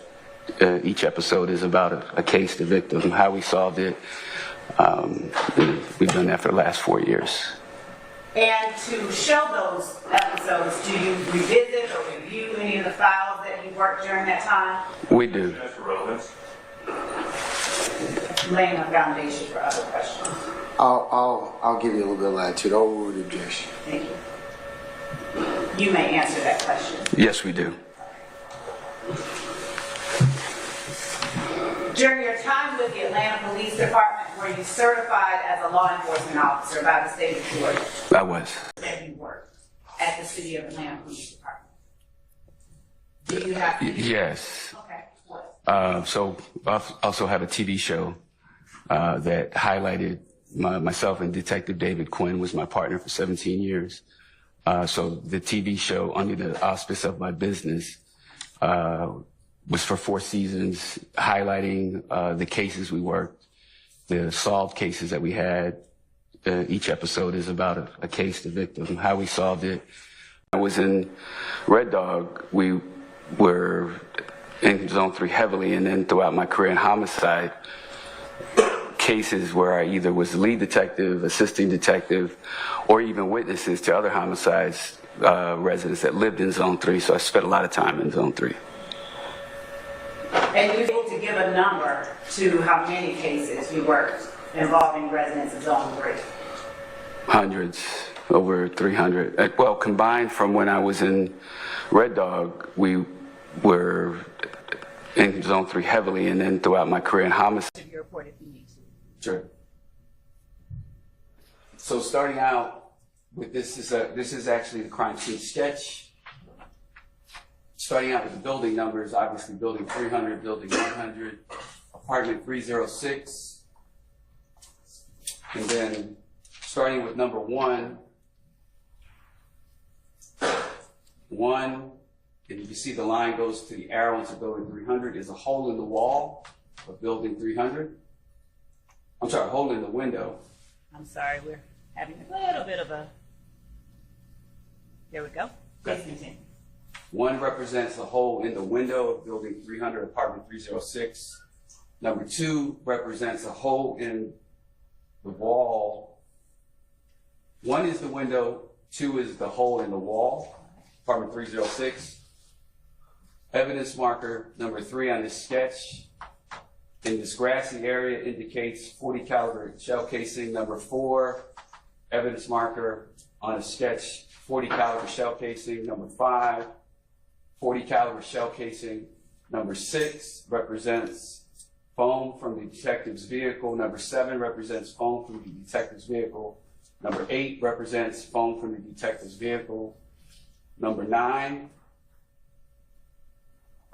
right here, represents foam from the detective's vehicle. And number 10, which is right here, represents the 9mm shell casing. And just to go back here to give you an idea, this is Old Hateville Road, and this is the front entrance to Somerville Commons Apartments. Thank you. You may take your seat. Thank you. Why do you draw a crime scene diagram if you already have photographs of the evidence that is collected at your direction? Part of the reason we create a sketch and diagram and do measurements is to get an overall view of the evidence as it sits at a scene. The second part of that reason is there are times where we may need to recreate a crime scene. We may need to go back out to a location and actually place evidence back where it was located. That's why we measure. We use reference points so we could clearly actually go out to this scene right today, if it would still remain in the same situation it was in 2013, and place a casing, place a piece of foam if we needed to physically see this again. I've only had to do that a few times in my career, but that's one reason. The more general reason is to demonstrate, as I just did now, the overall view of a crime scene from a topical view. Basically a brainchild of David and I throughout the years working, first 48 working cases. Wow. We hooked up with some dope. Having a glass and of then, wine. Yeah, drinking a Corona, and from there, that sparked some interest, and then they started shopping this thing around. And I mean, TV One came in and was like, look, you guys are exactly what we're looking for. Wow, how long? This is other media outlets. Wow. TV One saw the 2-minute sizzle reel and they were all over it. Because what was interesting, they said, we want you to be you on the screen like you are in the street. Yeah. And that's what's up. And they let us, help out with the producing. It was lovely. Yeah, and that's the thing with us. When we looked at what you had, oh, darn. On the street, this is how we Yeah. Car that were collected. 154C is a piece of the vehicle from the detective's vehicle. 151C, also a piece of the detective's vehicle. 155C, also a piece of the detective's vehicle. And 153C, also a piece of the detective's vehicle. And 152, Charlie, are these the shell casings that were collected from the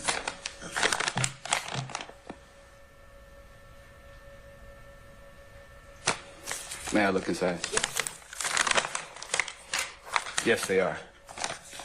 Thank you.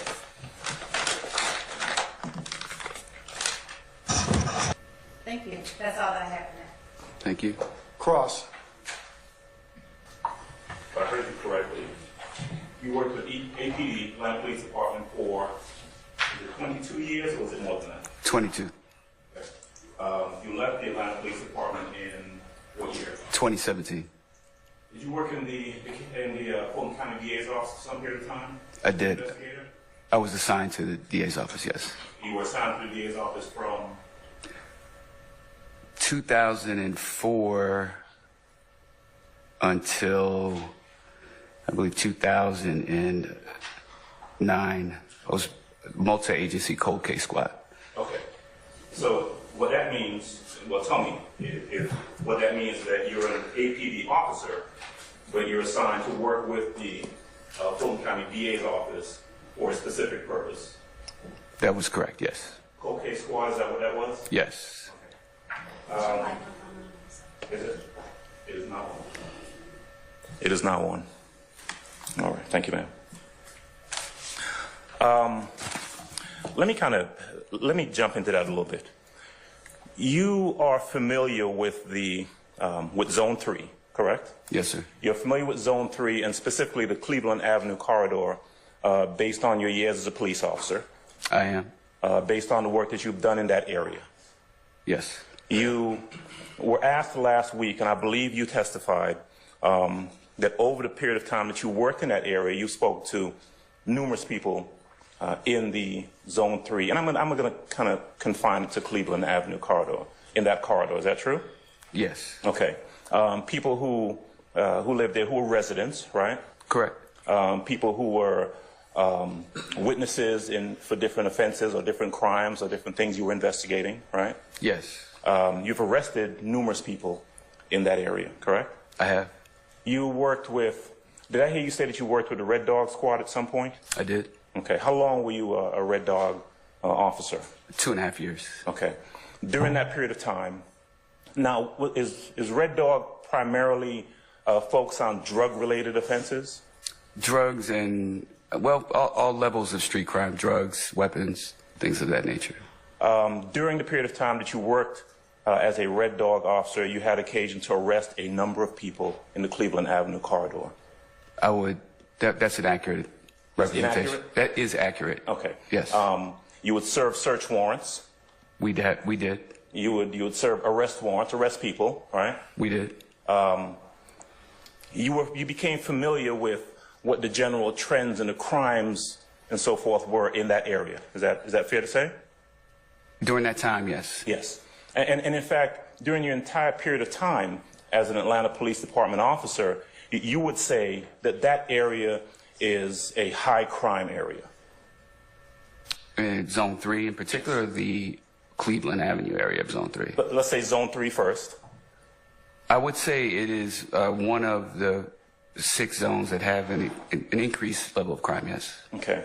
And specifically the Cleveland Avenue corridor, very high crime area. It would be difficult for me to characterize the Cleveland Avenue area as having more crime than another particular area. I think that would require me to do some analysis. Okay. So I wasn't prepared for that, so I don't know if I could testify to that. Well, let me just ask you about your experience. Certainly. Would it be fair to say that you have investigated numerous murders in the Cleveland Avenue corridor?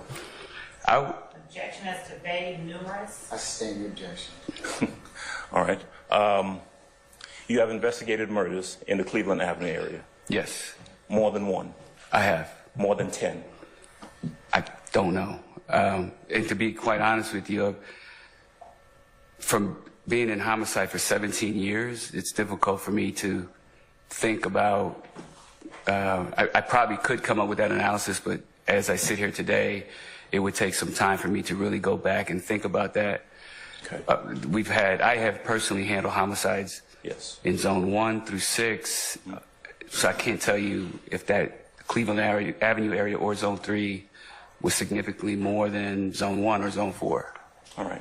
When you were asked last week to talk about that area and what you knew about the area, I think I heard you describe it as it's an area where people are trying to get by, right? I did say that.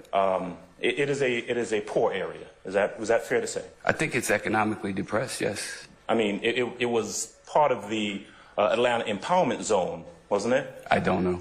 Okay. It is an area that has about, 30% employment. Isn't that about right? I don't know. I don't know the employment statistics of Zone 3. Okay. There are a lot of drug crimes that go on in that area. Objection as to vague. There are drug crimes that go on in that area, correct? Yeah, go ahead. I'm sorry, Judge. That's all right. True? I have personally, while working Red Dog, arrested a good amount of people in Zone 3 for drug possession, yes. In the 90s, specifically. Right. There are, in the 90s, would that be the main period of time that you worked on the street, for lack of a better phrase? Yes, specifically from 1997, mid-1997 to November of 2000. Okay. Would it be fair to say that if you are a child or a juvenile growing up in that area, you're growing up in a pretty rough area? Objection, speculation, and vague. Oh, I'll stand it. Okay. Based on the time that you spent in that area, did you have occasion to interact with the people who lived in that area, including young folks? I did. Okay. Would you say, based on your interaction and your observations, that growing up as a young person in that area appeared to be a difficult endeavor? Objection, that is ambiguous, vague. Oh, really objection. I don't have an answer for that. I think that would require me to put forth a robust analysis. I'm not prepared to testify to that right now. All right. Based on your observation, and I think the number that I wrote down that you said was that, let me get it right, that you probably had occasion to visit more than 150 homes in the Cleveland Avenue area during your time as a police officer. Is that about right? I think I may have testified in Zone 3, not specifically Cleveland Avenue, yes. Okay. Would it be fair to say that from your observation, your experience, that people who live in that area are working hard, trying to get out of poverty, trying to get out of that area? Is that fair to say? Objection, compound question. Stay the question.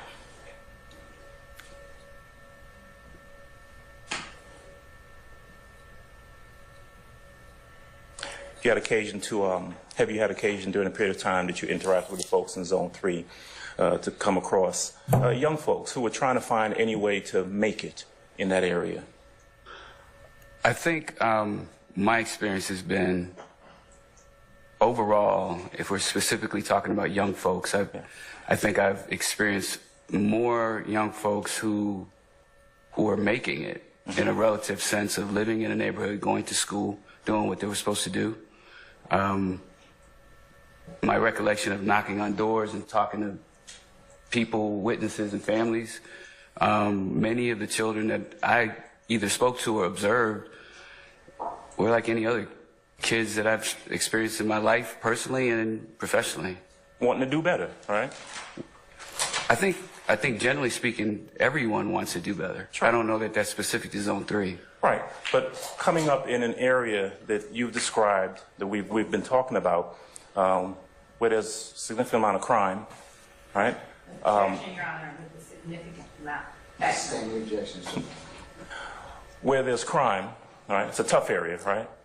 Is that fair to say? Overall, Zone 3, I think, I don't know if I can say Zone 3 itself is a tough area. I think there are pockets in Zone 3 that are a little more challenging than others. Okay. It would be challenging to come up there as a youngster. Would you agree with that?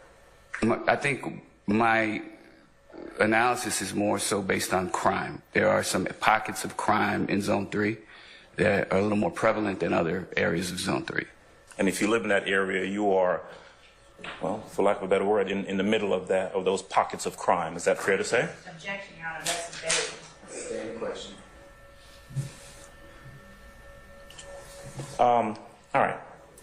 So let me ask you a little bit about your role as an investigator, and specifically this investigation. In this case, Detective Quinn was the lead investigator in regards to this incident. That's correct. And when I say this incident, we're talking about this incident that occurred on September the 11th of 2013. Fair? Fair. Okay. This was an incident, as you know it to be, based on your involvement, of a shooting that occurred in the Summerdale Commons apartment complex, right? Yes. Followed by the discharge or the shooting of a weapon by a police officer, Robeson L., right? Correct. The shooting of two individuals identified in a car, a maroon car, right? Correct. and a car crashing into a laundromat, and individuals getting out of that car, right? Correct. All right. Now, 22 years on the force, Red Dog, working with the DA's office, you understand, and certainly you did then, the need for a thorough investigation, right? Yes. You want to do a thorough investigation anytime you're involved in one because there are important things at stake. For example, whether a person who has committed a crime is apprehended or not. True? Yeah, I'm going to object to that as a compound question. I'll sustain this form. You can break it up. Sure, I'll break it down. You want to do a thorough investigation because if someone has committed a crime, you want to try as best you can to apprehend the person who has committed that crime. Is that true? I would agree. I would agree. Okay. You would want to identify someone who has committed a crime versus someone who has not committed a crime. Is that fair to say? Objection kind of vague. Because they may have to identify witnesses. Question. All right. Break down even more. All right? For everyone. In this case, you knew as part of your investigation that there were allegedly multiple individuals who came out of a vehicle. Is that fair to say? I did learn that later, yes. All right, as part of your investigation, right? Correct. Okay. In investigating a case, one of the things you might want to do would be to take statements from witnesses. Is that true? I would agree. Right. And as a police officer, you take a statement from a witness to get as accurate an account of what that witness saw as possible. True? I would agree. All right. You would want to hear from that particular witness in their own words what they knew or what they experienced. True? That's what taking a statement entails, yes. Right. And if you are a police officer or an investigator taking a statement from a witness, you don't tell them what happened. You listen to them tell you what happened. Is that true? That's too vague How is that? I'm sorry. and compound. I'll sustain this to compound. Okay. If you as a police officer or investigator are interviewing a witness, you would not want to tell that witness what they saw, would you? No. You would want to have that witness tell you what they saw, correct? Correct. And you're stuck, whatever they tell you, it is what it is, right?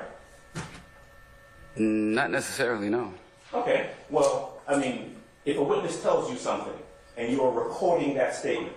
Your Honor, I'm going to object as to speculation. If the witness tells something and the report... I'll sustain this as speculation. Okay. When witnesses give statements, sometimes you record those statements, right? Sometimes. All right. And you talked in your direct examination when the prosecutor asked you some questions about policy and procedure.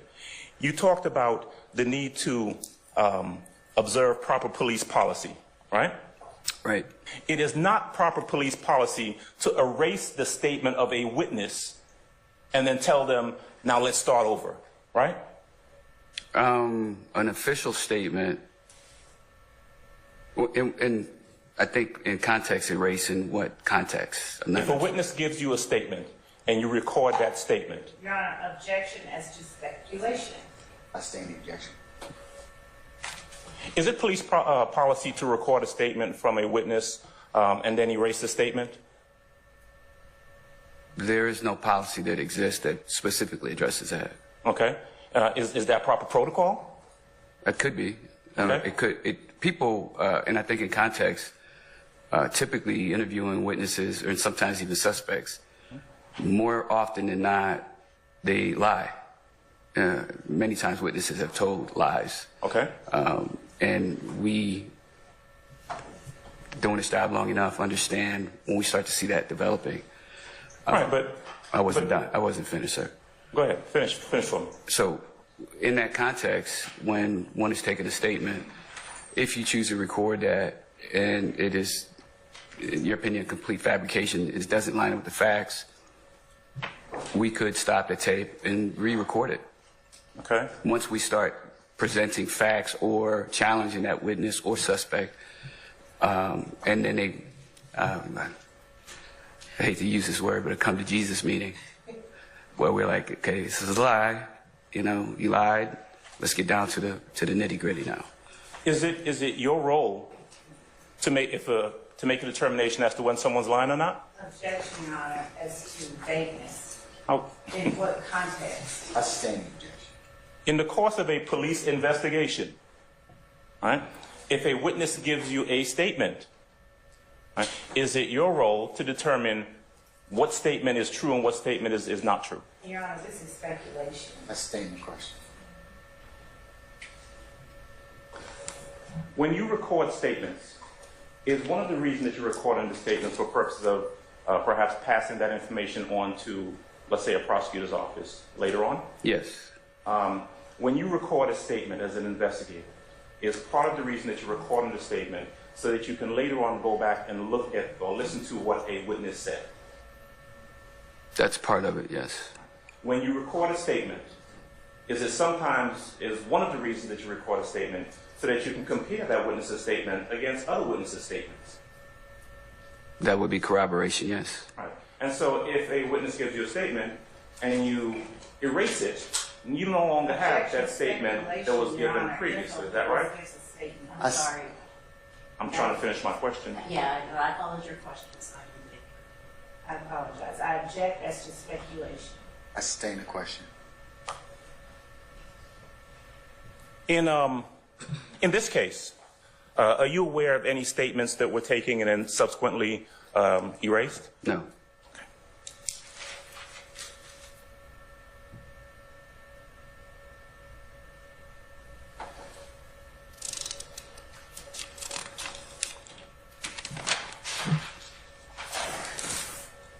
You testified earlier about, and you were showing photographs of the debris from the vehicle in the Summerdale Commons Apartments. Remember that? I do. Okay. Did you also go to the location of the laundromat where the car had collided with the wall of the laundromat? Did you go there? I did. All right. Did you have occasion to either search for or to retrieve any video surveillance from that laundromat? No, I just merely drove there. I don't even think I got out of the car. Okay. You didn't speak to anyone at that location? Not at all. Okay. Are you aware of whether any video surveillance was recovered from that laundromat? I'm not aware. Okay. Whether it was or was not, I don't know. Who would have been, if you know, who would have been responsible for retrieving any video surveillance from the laundromat if there was any? Objection, Your Honor. He's the investigator, Judge. I sustain the objection, no. Do you know if a crime scene person or anyone else involved in the investigation sought or received video surveillance from the laundromat? Your Honor, I'm going to subject ask and answer. I'll allow that one. I do not know. Okay. Did you seek or obtain any video surveillance from the apartment complex? There was none. Okay. And whom did you check with in regards to that? The manager. And also my observation of the buildings not having cameras. Okay, so there are no surveillance cameras at any of the buildings at that location? That was my interpretation from what she said in my observations, yes.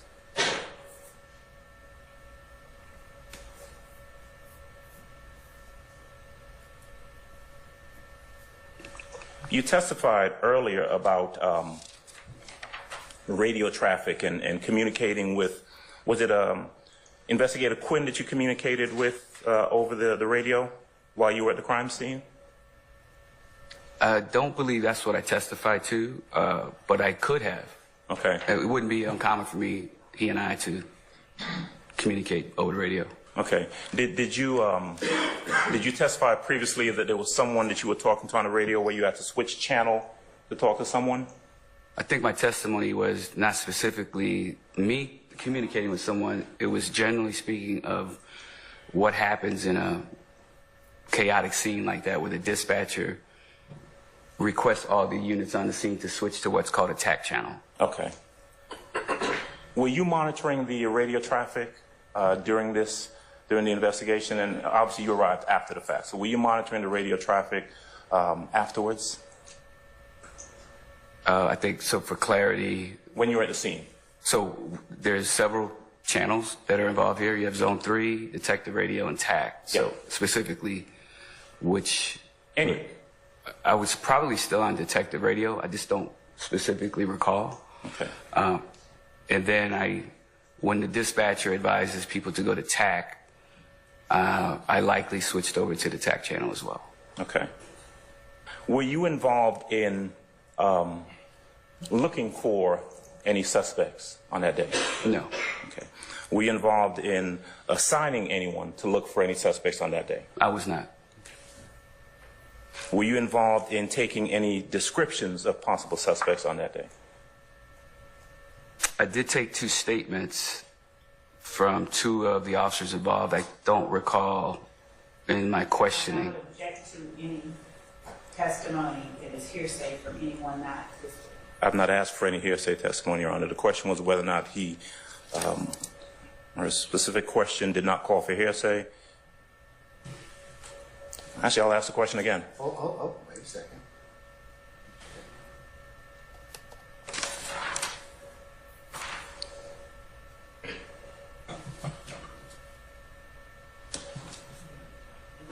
Were you involved in taking any descriptions? Yes. Were you?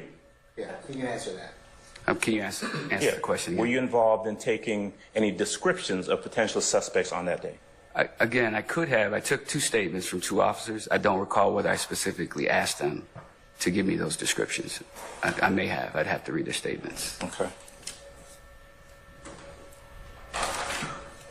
Did you have any interaction with the individuals who were arrested by Officer Black, Officer Davis? No. Okay. Were those individuals gone by the time you arrived at that location? I don't recall seeing any suspects, so I would assume yes. Okay. Was there a point where Detective Lewis, you know who Detective Lewis is? I'm not familiar with Detective Lewis. Was there a Detective Lewis involved in this investigation on this day that you recall? Not that I recall. Okay. Do you recall receiving any photographs of someone named Adrian Bean?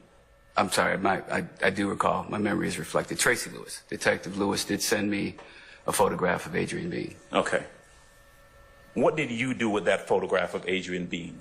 I believe I sent it to Detective Quinn either via email or text. Okay. You did not have any interaction personally with Adrian Bean, is that correct? No. Did you understand him to be someone who was in the vehicle that was at issue in this case? Your Honor, I'm going to object. That will call for hearsay. I stand objection.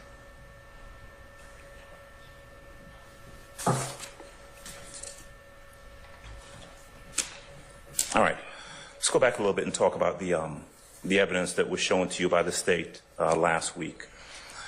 You were aware that this red burgundy-ish vehicle was part of this incident, correct? The one that went into the laundromat, correct? Yes. All right. Now, tell me if you were aware of whether there were any fingerprints retrieved from that vehicle. I don't know. Do you know whether or not there were any hair or fibers retrieved from that vehicle? I don't know. I wasn't involved in that part of the investigation.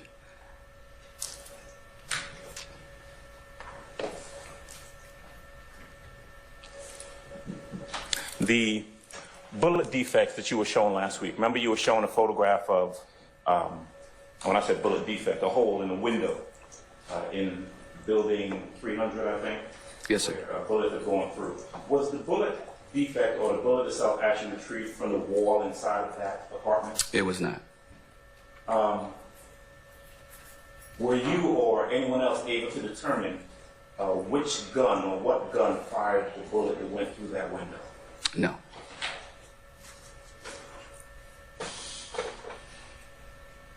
We know, though, and you know as part of your investigation, that Detective and Investigator Officer Robeson L. actually discharged his weapon a number of times. Is that correct? Correct. In fact, there were shell casings that were found there at the location that came from his gun. Is that right? Or do you know that? I don't know conclusively. I've not read the crime lab report. It's assumed they were the same caliber, same make and manufacturer as the ammunition that we carry. Okay. The vehicle that was shown last week, the one that had the broken out rear window, right?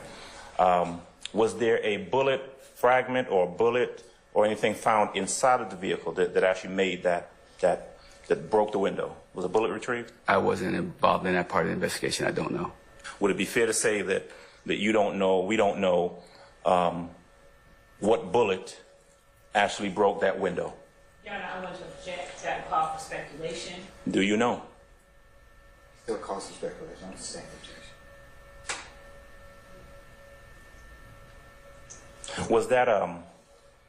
Was that vehicle with the broken window located in the same area where Officer Robeson L. discharged his firearm? Your Honor, I'm going to object because that would call for hearsay. If he knows, Your Honor. No, I'll rule an objection. If he knows. If you're referring to the red vehicle involving the incident, the only...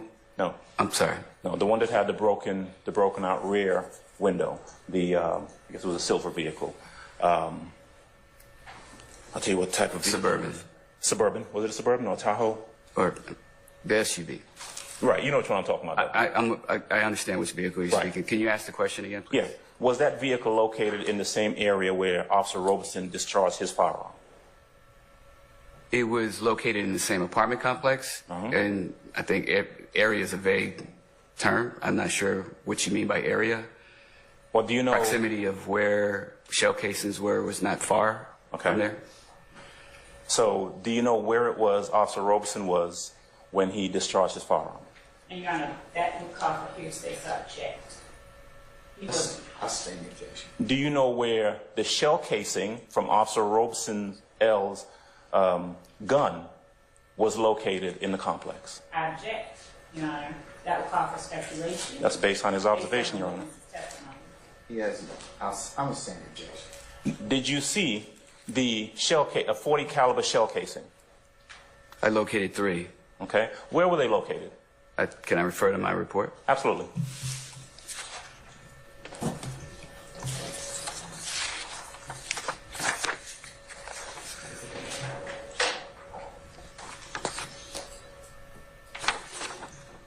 So my report, as I listed the evidence marker 3, 4, and 5 are the shell cases, the 40 caliber shell casings. Okay.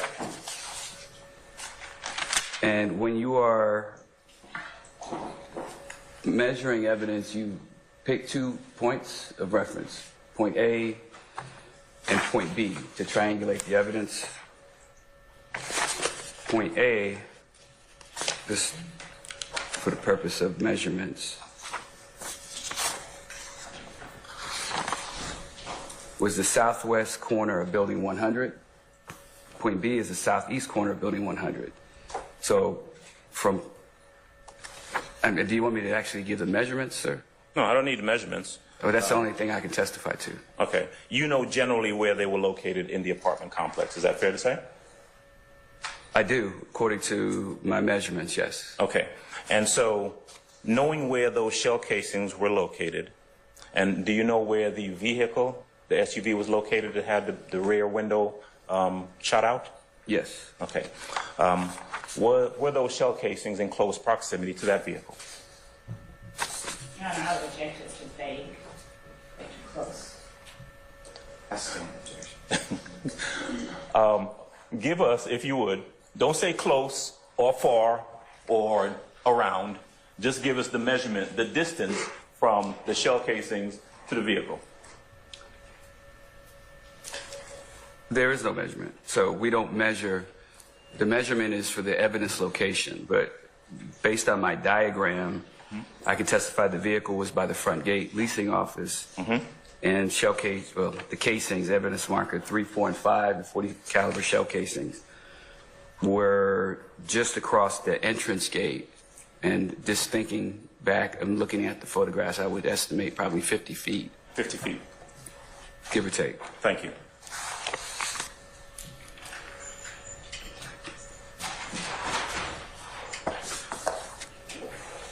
Did you have, you did not have any interaction with someone by the name of Walter Murphy on that day, did you? No, sir. Were you involved in the decision to issue any charges or taking out any warrants against anyone by the name of Walter Murphy? I was not. Were you at any time after this day, September 11th of 2013, called upon to testify in any form or fashion in any case involving a Walter Murphy? I was not.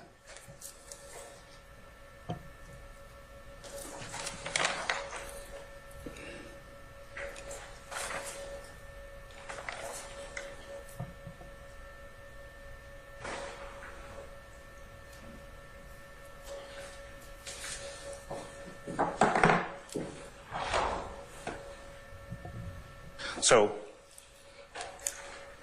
if I hear your testimony correctly, you went to the location on that day, true? I did.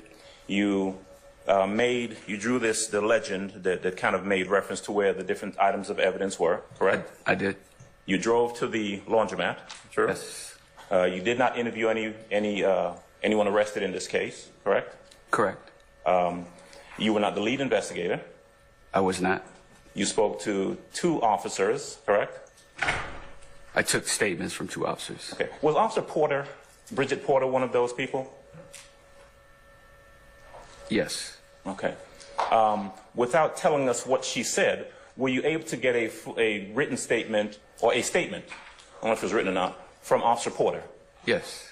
Was it your understanding from investigating this case and talking to her that she was a witness to a portion of this incident? That calls for hearsay. Your Honor, it goes to his investigation. If he... It's still hearsay. Did you talk to Officer Porter because you believed that she was a witness to this case and was necessary in your investigation? I'm going to sustain the question. It's compounded. Okay. Did you believe, based on your investigation, that Officer Porter was a witness in this case? Objection, Your Honor. Oh, objection. You can answer it. Yes. All right. And was that the reason that you spoke to her? Yes. And was that the reason that you took a statement from her? Yes. And as we discussed before, when you take statements, those statements may later on be passed on to the prosecuting authority, like the DA's office, right? Correct. So that they would have the information that you garnered from that witness, correct? Yes. Okay. Any reason to believe that wasn't done in this case? What wasn't done? That the information in regards to Officer Porter wasn't passed on? I don't have any reason to believe it wasn't, no. Okay.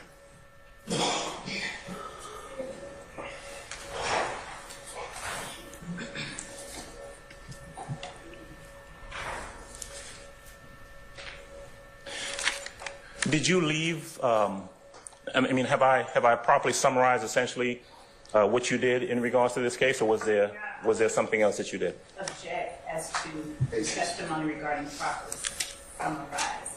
He's testifying. I sustain the objection. All right. The question I asked you before about the things that you did, going to the location, going to the laundromat, are those the things that you did on that day? Yes. All right. Did you at some point leave the scene? Yes. Did you have any further involvement in the case after that?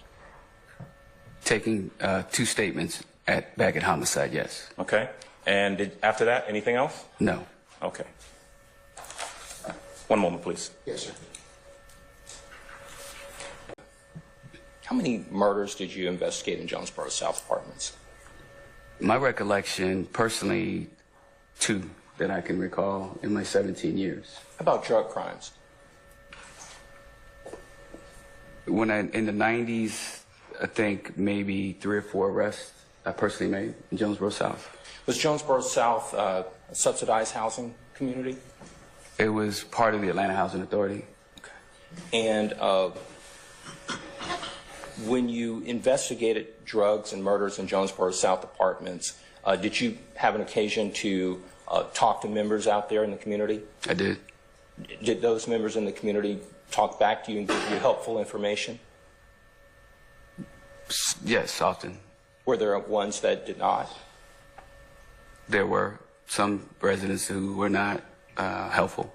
Would you agree that Jonesboro South Apartments was a lower income community? Yes. Would you agree that many of the residents out in Jonesboro South were at the poverty level? I think based on it being a housing property, subsidized housing, yes. Okay. Now, you were investigated for 17 years, I think you indicated? Yes, sir. During those 17 years of investigating crimes, did you have an occasion to interview witnesses? I did. Did you have an occasion to get statements from those witnesses? Yes. Did you, during the course of your investigations, did you start an interview with a person and record it and then erase the recording? I've done that. Have you ever been in a position where you took a statement from a witness, you recorded it, and then you decided you're going to delete it and not send it over to anyone? No. That would be wrong? Yes. Tell the jurors why that would be wrong. Because that's evidence. You're deleting evidence. It doesn't matter if that evidence showed that it meant nothing, but it was a part of your investigative file. If it is it a crime to delete evidence? I'm sure it is. Yes. Called obstruction of justice? Amongst other things. Tampering with evidence? And probably oath of office. Violation of oath of a police officer's office if an officer did that? Yes, sir. Okay. All right. I want to ask you. You were investigated for 17 years, I think you indicated? Yes, sir. During those 17 years of investigating crimes, did you have an occasion to interview witnesses? I did. Did you have an occasion to get statements from those witnesses? Yes. Did you, during the course of your investigations, did you start an interview with a person and record it and then erase the recording? I've done that. How many times have you done that? Objection, Your Honor. Relevance. Goes to credibility, Your Honor. Objection. I'll allow it. Thank you, Your Honor. I don't know.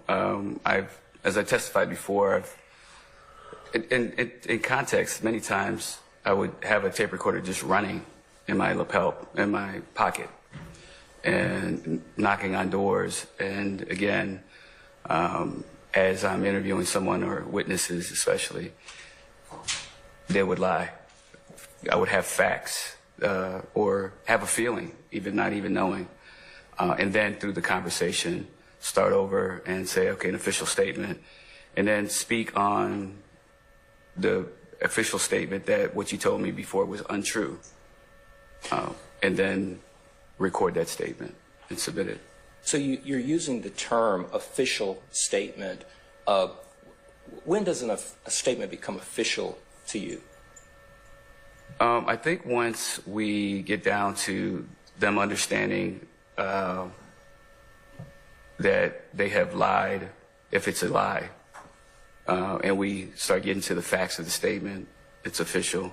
Much of the conversation many times is very superficial, leading up to the information that we want to ask them. Isn't it true, Investigator Velasquez, that a statement really doesn't become official to you until the things that are being said match with what you want it to be?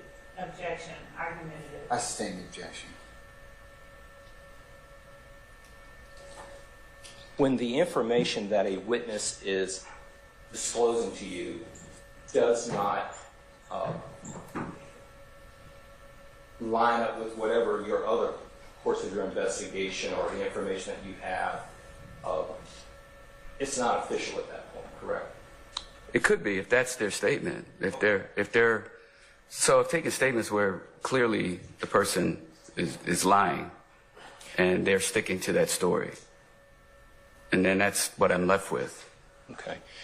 When you say clearly that person is lying, let's just be clear here. When an event happens, Investigator Velasquez, generally speaking, you don't see it happen, correct? Correct. Generally speaking, you're not there when it happens, right? I would agree, yeah. And the information that you're getting from these people out of these scenes and these investigations, it's information that they, a lot of times, either saw, correct? Yes. Heard, correct? Yes. And they're giving you what they believe or what they're telling you happened, right? Right. Now, so you don't know from one statement to another, in fact, that a person is, quote, lying, right? Not necessarily. Okay.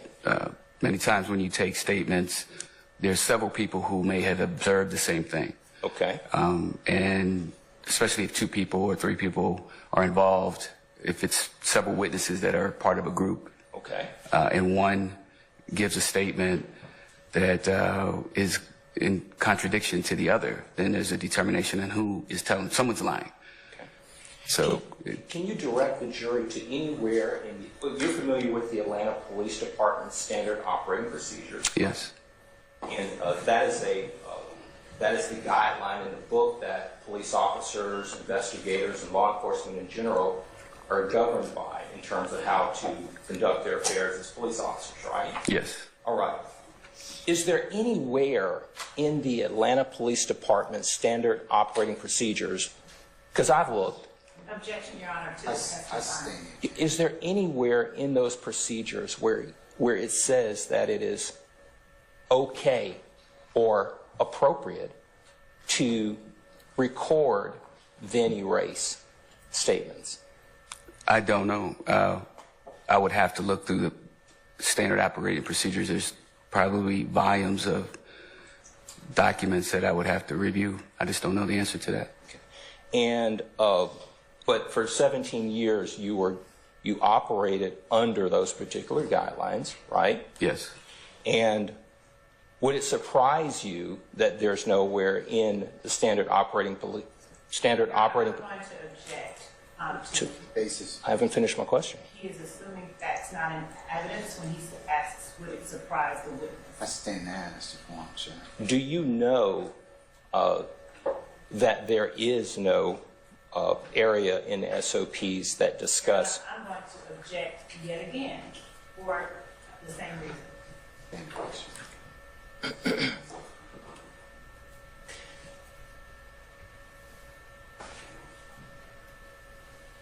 Do you know if there is any area in the standard operating procedures that discuss statements, to how statements are to be obtained by police officers and investigators? I know that there is an area that covers when to take a statement, to gather information of an incident. Generally speaking, my experience with reading SOPs they're very general of what you should do in a certain circumstance. If there is a witness, take a statement and then decide whether it's videotape statement, audio statement, written statement. But most SOPs are very general in nature and don't really dial into very much specifics. And as you're thinking and recalling back to the area that you just testified to in terms of statements, you know that in that area that you just thought of, there's no... I'm going to object to assuming facts not in evidence when... I stand the objection. No further questions. Thank you, Your Honor. Thank you. Thank you. Anybody else? Yes, Mr. Short.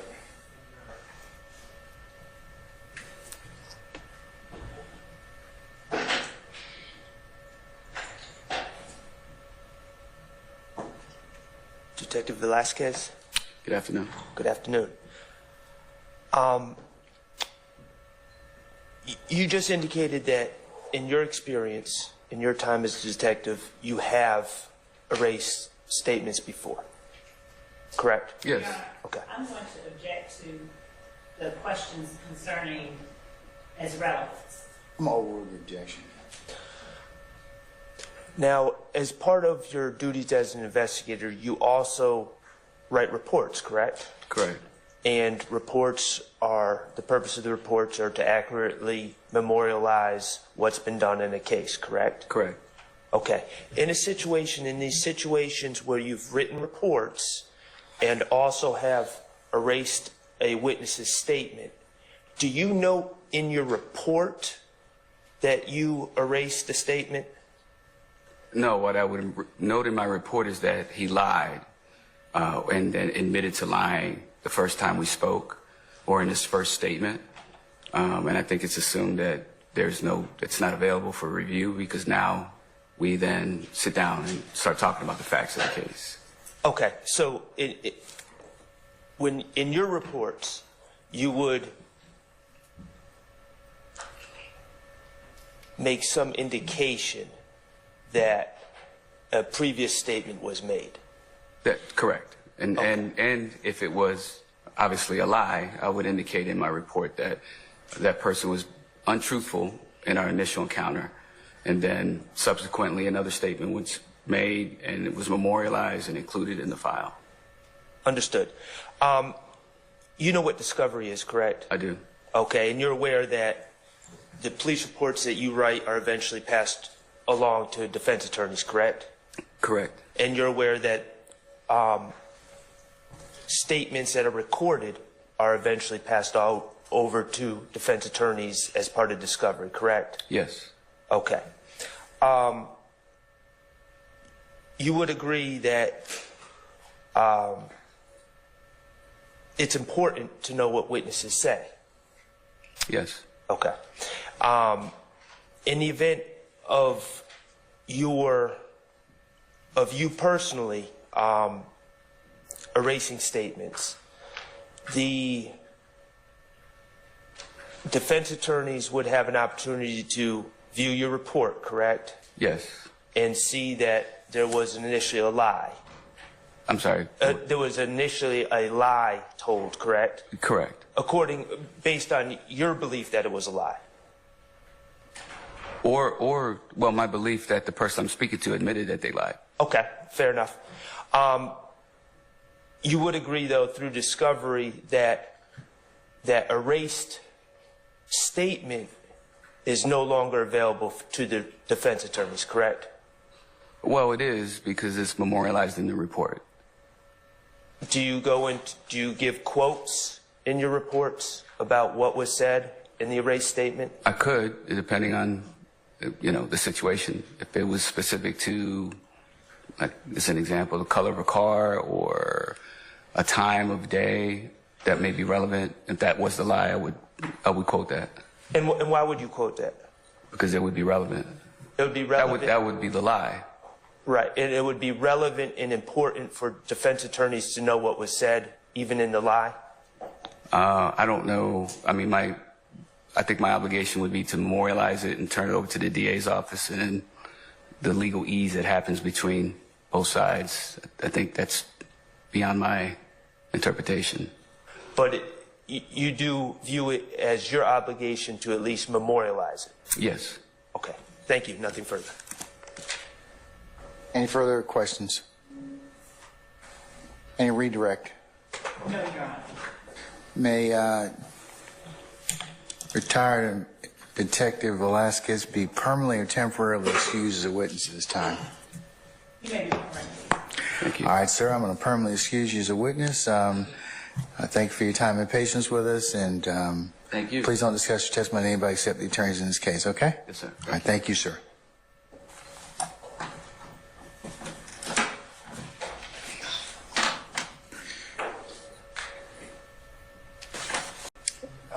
Under the direction, again, understanding that Detective Quinn was the lead investigator.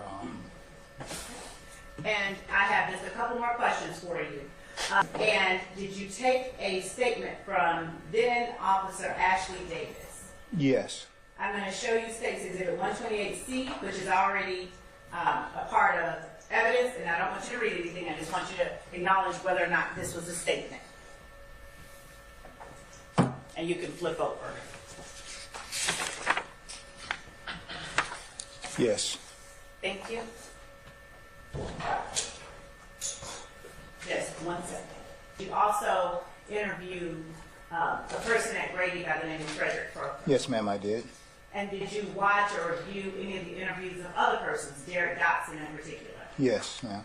And after watching the interview of Derek Dotson, was there anything of note to you that you advised the investigative claim? Objection, relevance. And goes to hearsay. And confrontation clause. I assume that was Mr. Adams and No, Mr. keep that. Yes, sir. Okay, all right. I'm overruled the objection, sir, on all 3 grounds. Ask the approach, please. Sure.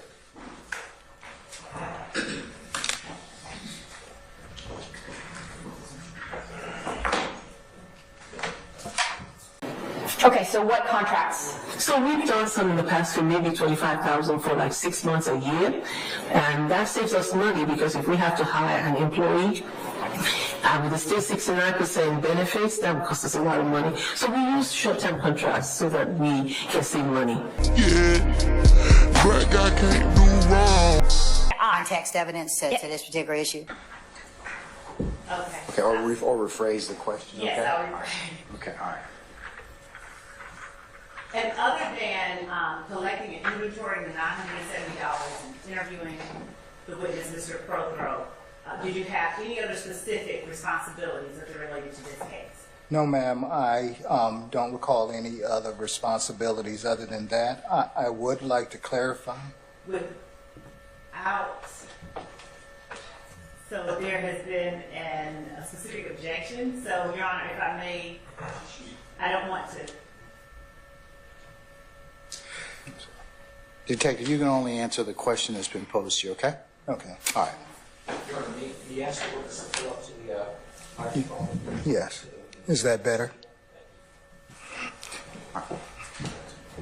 And did you report or relay to Detective Quinn this $970? That is correct. Yes, ma'am, I did. That's all I have. Cross. Thank you. I asked you a little bit about your involvement in this investigation, if you don't mind. Yes. September the 11th of 2013, you and other detectives responded to a location at Summerdale Crossings apartment. Is that true? That is correct, sir. You were responding. You were part of the homicide division at that point. Isn't that right? That is correct. At that point, you had been on the Atlanta Police Department force for 20-plus years? Yes. Okay. You were a detective or an investigator? Yes, sir. You had a significant amount of experience at that point. Am I correct? Yes. You responded.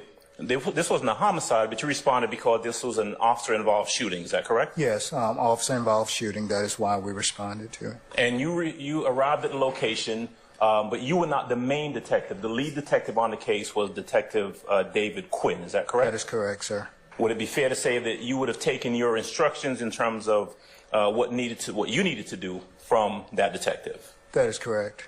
You had an opportunity to observe the scene at the Summerdale Crossings apartment, true? Yes. And at some point, you subsequently went to a location not far from there, the laundromat, the coin laundromat that was adjacent to it, my words, but not far from Summerdale Crossings. That is correct. Right. Am I correct that you did not, that you did interview Ashley Davis? That is correct. Then Officer Davis was a part of the use of force investigation. We interviewed her the day after the other officers. Did you have occasion, do you know who Bridget Porter is, Officer Porter? I do remember Bridget Porter. It's been a while. Okay. She, did you have an opportunity to speak to Officer Porter on that day? I don't recall speaking to Officer Porter. Okay. You did, however, at some point, do I remember correctly that you did not, were not involved in the canvass of the area? That is correct. And just to be clear, canvass of the area means where you go around and you speak to who may be witnesses or individuals who may or may not have seen something at the location. Yes, canvasses, the officers will go sometimes door to door knocking, and anyone standing out, and specifically ask people what they may have seen or heard. I didn't do that. Okay. What you did do, however, is that you went to Grady Hospital. Is that correct? That is correct, sir. And you went there specifically to to interview an individual who was involved in this case. Is that right? Yes, that's correct. That gentleman's name was Frederick Prothro. Is that right? That is correct. All right. You got to the location, and Mr. Prothro was at the hospital.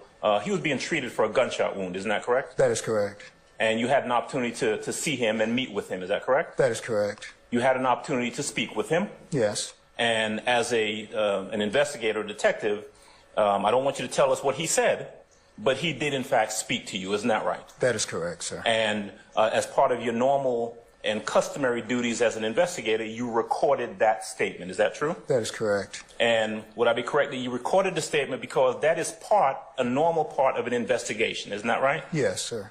You would certainly want to record and document what a person who was involved in the case had to say about the case. True? That is correct. And that's what you did? Yes.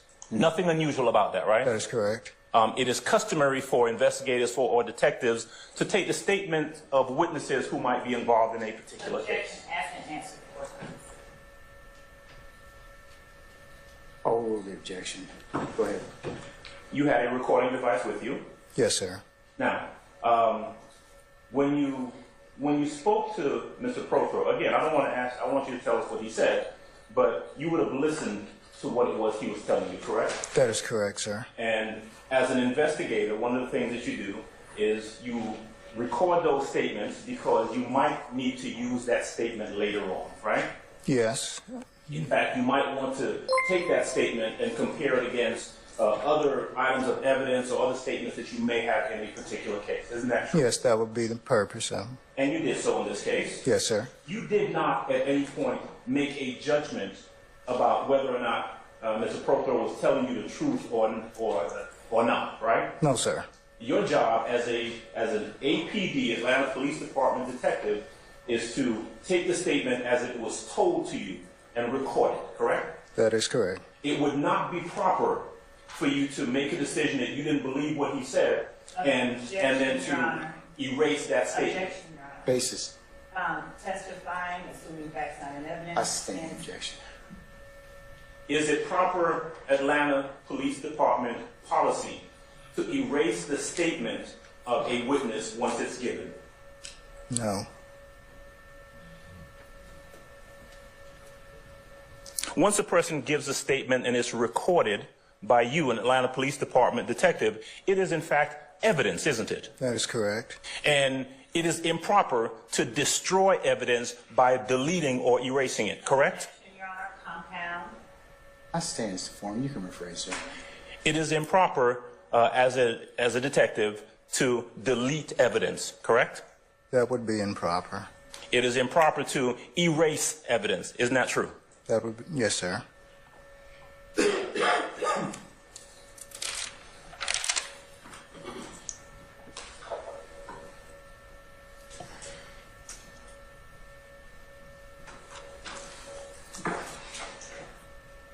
When you went to, when you were there at Grady Hospital, was Detective Lewis at Grady Hospital as well? Yes. Okay. Detective Lewis, what's Detective Lewis's first name? Tracy. Tracy. Were there two individuals involved in the incident who were at Grady Hospital? That is correct. Okay. Would I be correct that you interviewed one and did Detective Lewis interview the other one? That is correct. All right. To your knowledge, did Detective Lewis have a recording device when he was tasked to go speak with the other individual? Excuse me. And I don't know that she did. I can't speak to that, sir. Okay. Was Detective Lewis a homicide investigator like you? She was a homicide investigator. That's correct. Did Detective Lewis back in 2013 have about the same number of years under her belt as you, or do you know? No. I'm trying to, in my mind, I know she came to homicide. I don't know exactly when. The name of the person that you interviewed was Frederick Prothro, is that right? That is correct, sir. Do you recall whether the name of the other person at Grady Hospital was Walter Murphy? It was. That would have been the person that Detective Lewis went to go deal with? That is correct.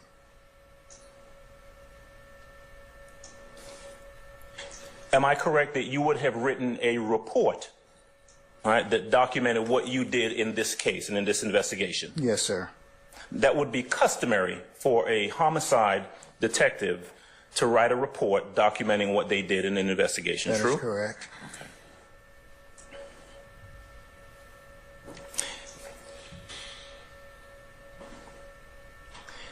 As an APD detective, when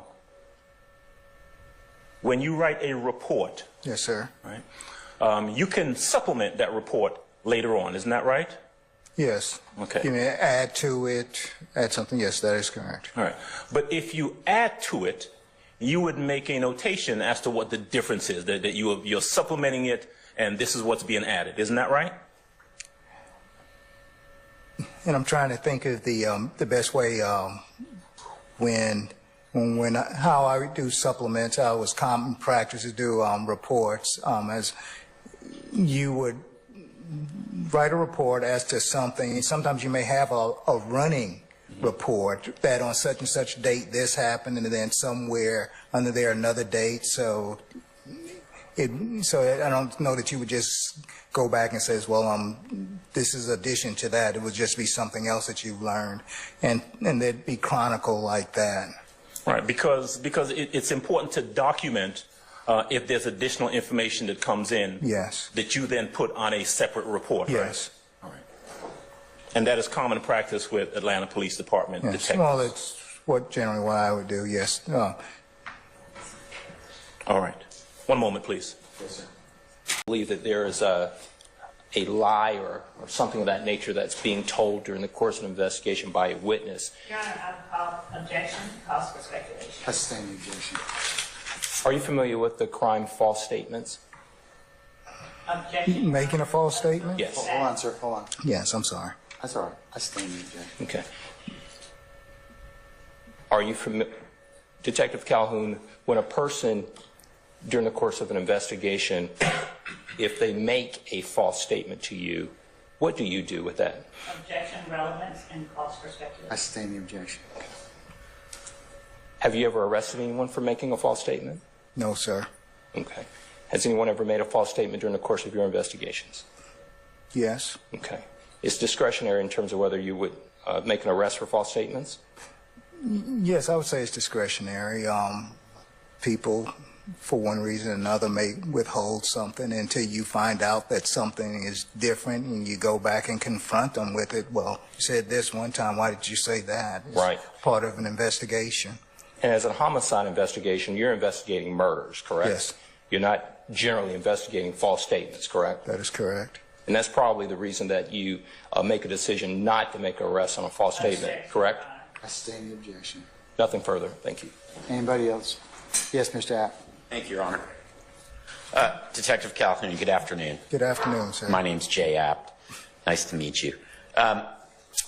Did your investigation in this case, it did not involve Mr. Diamante Kendrick in any way, shape, or form, isn't that correct? I'm not even familiar who that is, sir. Do you know this man in the white sweater sitting next to me?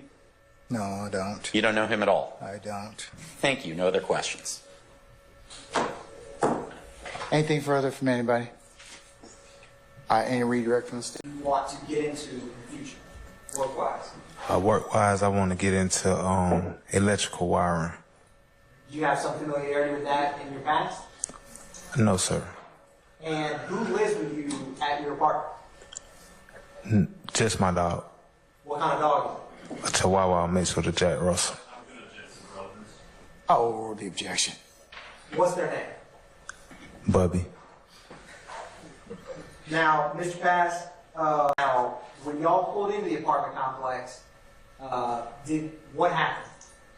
Well, when we pulled in, we sat in the car for a while and listened to a song. And when we got ready to get out the car, I just remember Dirty going to the side like, whoa, whoa, whoa, what's going on? And I looked, and there was somebody at my car door on my passenger side where I was sitting. And I looked, and I tried to hurry up and get out the car. And that's when I hear a gunshot go off. And I tell Dirty, I say, run, run. And he looked, and he couldn't get away from the dude, and he just took off running. and shots was going off. So, Mr. Bass, thank you for sharing that. I want to break this down. I'm going to publish what's already been admitted as 78, Charlie.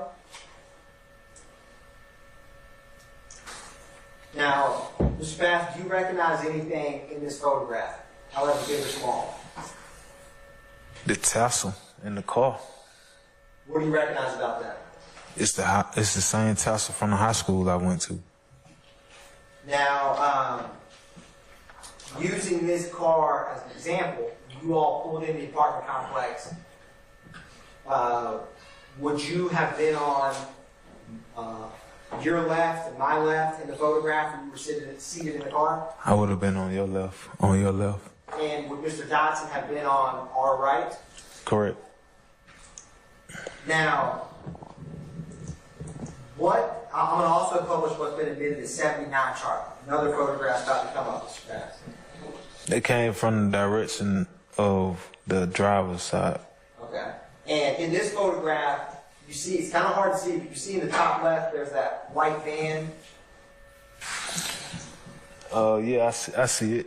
Is that, what part of the apartment complex is where that van is? The entrance. So. The exit and the entrance, Exit and the entrance? Correct. No, keep going, Mr. Bass. It's the exit and the entrance. That's the front and the front gate, the entrance and the exit. One way in, one way out. But the one, and when I say white van, do you see the front gate in the photograph, Mr. Bass? Yes. And so did the suspect come from the general direction of the front of the apartment complex? No, he came like from where the caution tape at on the right side of the picture. Got it. And who got out of the car first? You or Mr. Dotson? Mr. Dotson was out first. Okay. And what did this guy say when he approached you all? He said, "Dirty, you know what time it is?" Now, what do you know, or what do you take, you know what time it is to me? It mean really everything you got on you, you got to get up. So is it fair to say that's like a robbery? Basically, what it is. Now, did he fire this shot? Was it in the air, in the ground? In the ground. Okay. And how close was Mr. Dotson to this gunman who fired the round? He was approximately about 2.5 to 3 feet away. Okay. So now, Mr. Bass, I'm going to walk towards you. Yes. You tell me to stop when I'm going to be the gunman approaching you. You're Mr. Dotson, all right? Mm-hmm. You tell me when to stop, how far or how close he was. Right there. Okay. And Mr. Bass, where were you when he was right there by Mr. Dotson? I was outside of the car. Actually, right outside the car by the passenger seat. Okay. Passenger side. I was outside the car on the passenger side. Now, Mr. Bass, this vehicle in 79 Charlie, where is that in relation to where you all's car was parked when this happened? It's in the same vicinity of where the car was. Okay. So, using this photograph, when the gunman approached Mr. Dotson and fired the round, where would you have been? You can use this gray car as a reference point. And if you need to use the pointer, you can. I was like outside the car next door to the passenger side. To the front passenger or the front passenger side. Okay. Got it. It was around like 3 o'clock. Maybe from noon to like 3 o'clock afternoon time. And was it a sunny day, a rainy day, a cloudy day? It was a Sunday. This gunman who approached, did he have a mask on? No, he had long hair. You couldn't see his face. Were you able to recognize his face? No, sir. Now, what was your initial reaction after the gunshot goes off? I immediately started running. And where did you run? I ran towards the front gate. I'm going to publish what's already been admitted as State's Exhibit 8, Charlie. Pass the gray car closest to the camera on the right side. And Mr. Bass, I'm gonna use this pointer myself. You see this car right here? Yes, sir. So, where is that car in general in relation to where this robbery happened? That car wasn't there. Using that car as kind of like a reference point, is that the kind of side of the parking lot y'all were on, or was it not? That is the side of the parking lot we was on. And using this, where did you take off to? Towards the front gate down the parking lot. Now, where did Mr. Johnson go? He took off running in the opposite direction. Okay. I'm going to publish 11 Charlie. Now, I'm going to need your help on this, Mr. Bass. So, where did you ever end up going outside of the gate? I did. Okay. Can you show the jury what part of this, if any, on this photograph that you left that apartment complex when you were running after the gunshot? Show them which way I left out? Correct. Okay. If there's any, once you got passed through there, did you hear anything else? It was about 3 shots, but after I got past that, I didn't hear nothing else. Now, with these 3 shots, where did it sound like they were coming from? Behind me. And how close did it sound like they got to you? All of them were real close. How did you react to that? I was astonished. I wasn't shot, you know. Has anything like that happened to you while living in Summerdale apartment complex before? No, sir. I ran towards the gas station by the McDonald's. Is that the BP? Yes. Okay. Now, September 18, 2023. Say that date again? September 18, 2023? I do. Okay. Now, when you spoke with this detective, was this armed robbery fresher in your mind or not as fresh in your mind as it is today? Objection to the characterization of an armed robbery. I sustain the objection. Mr. Pass, did that suspect approach you with a gun? Approach you and Mr. Dotson with a gun? Correct. Now, did you ever come to learn if anything was taken from that vehicle? Objection to the hearsay. No. I'm an overrule the objection. Now, when he, what did you think that armed gunman who shot at you was after? Was he there to talk with you, to take something? Speculation. I sustain the objection. When he approached you with a gun and said, you know what time it is, what did you think he wanted? And I'm going to ask you a couple things if you recall telling him, okay? So, do you remember the address of his apartment complex? Are those events better on September 18, 2013, or as you sit here today? Better then. So, is there some things today in terms of details? Is there any things that I've asked you thus far that you do not remember? It has been. If some of the questions I've asked you, Detective Quinn asked you, or you gave answers to, would those be more or less accurate than what you told him back then? And so, is there some things today in terms of details? Is there any things that I've asked you thus far that you do not remember? It has been.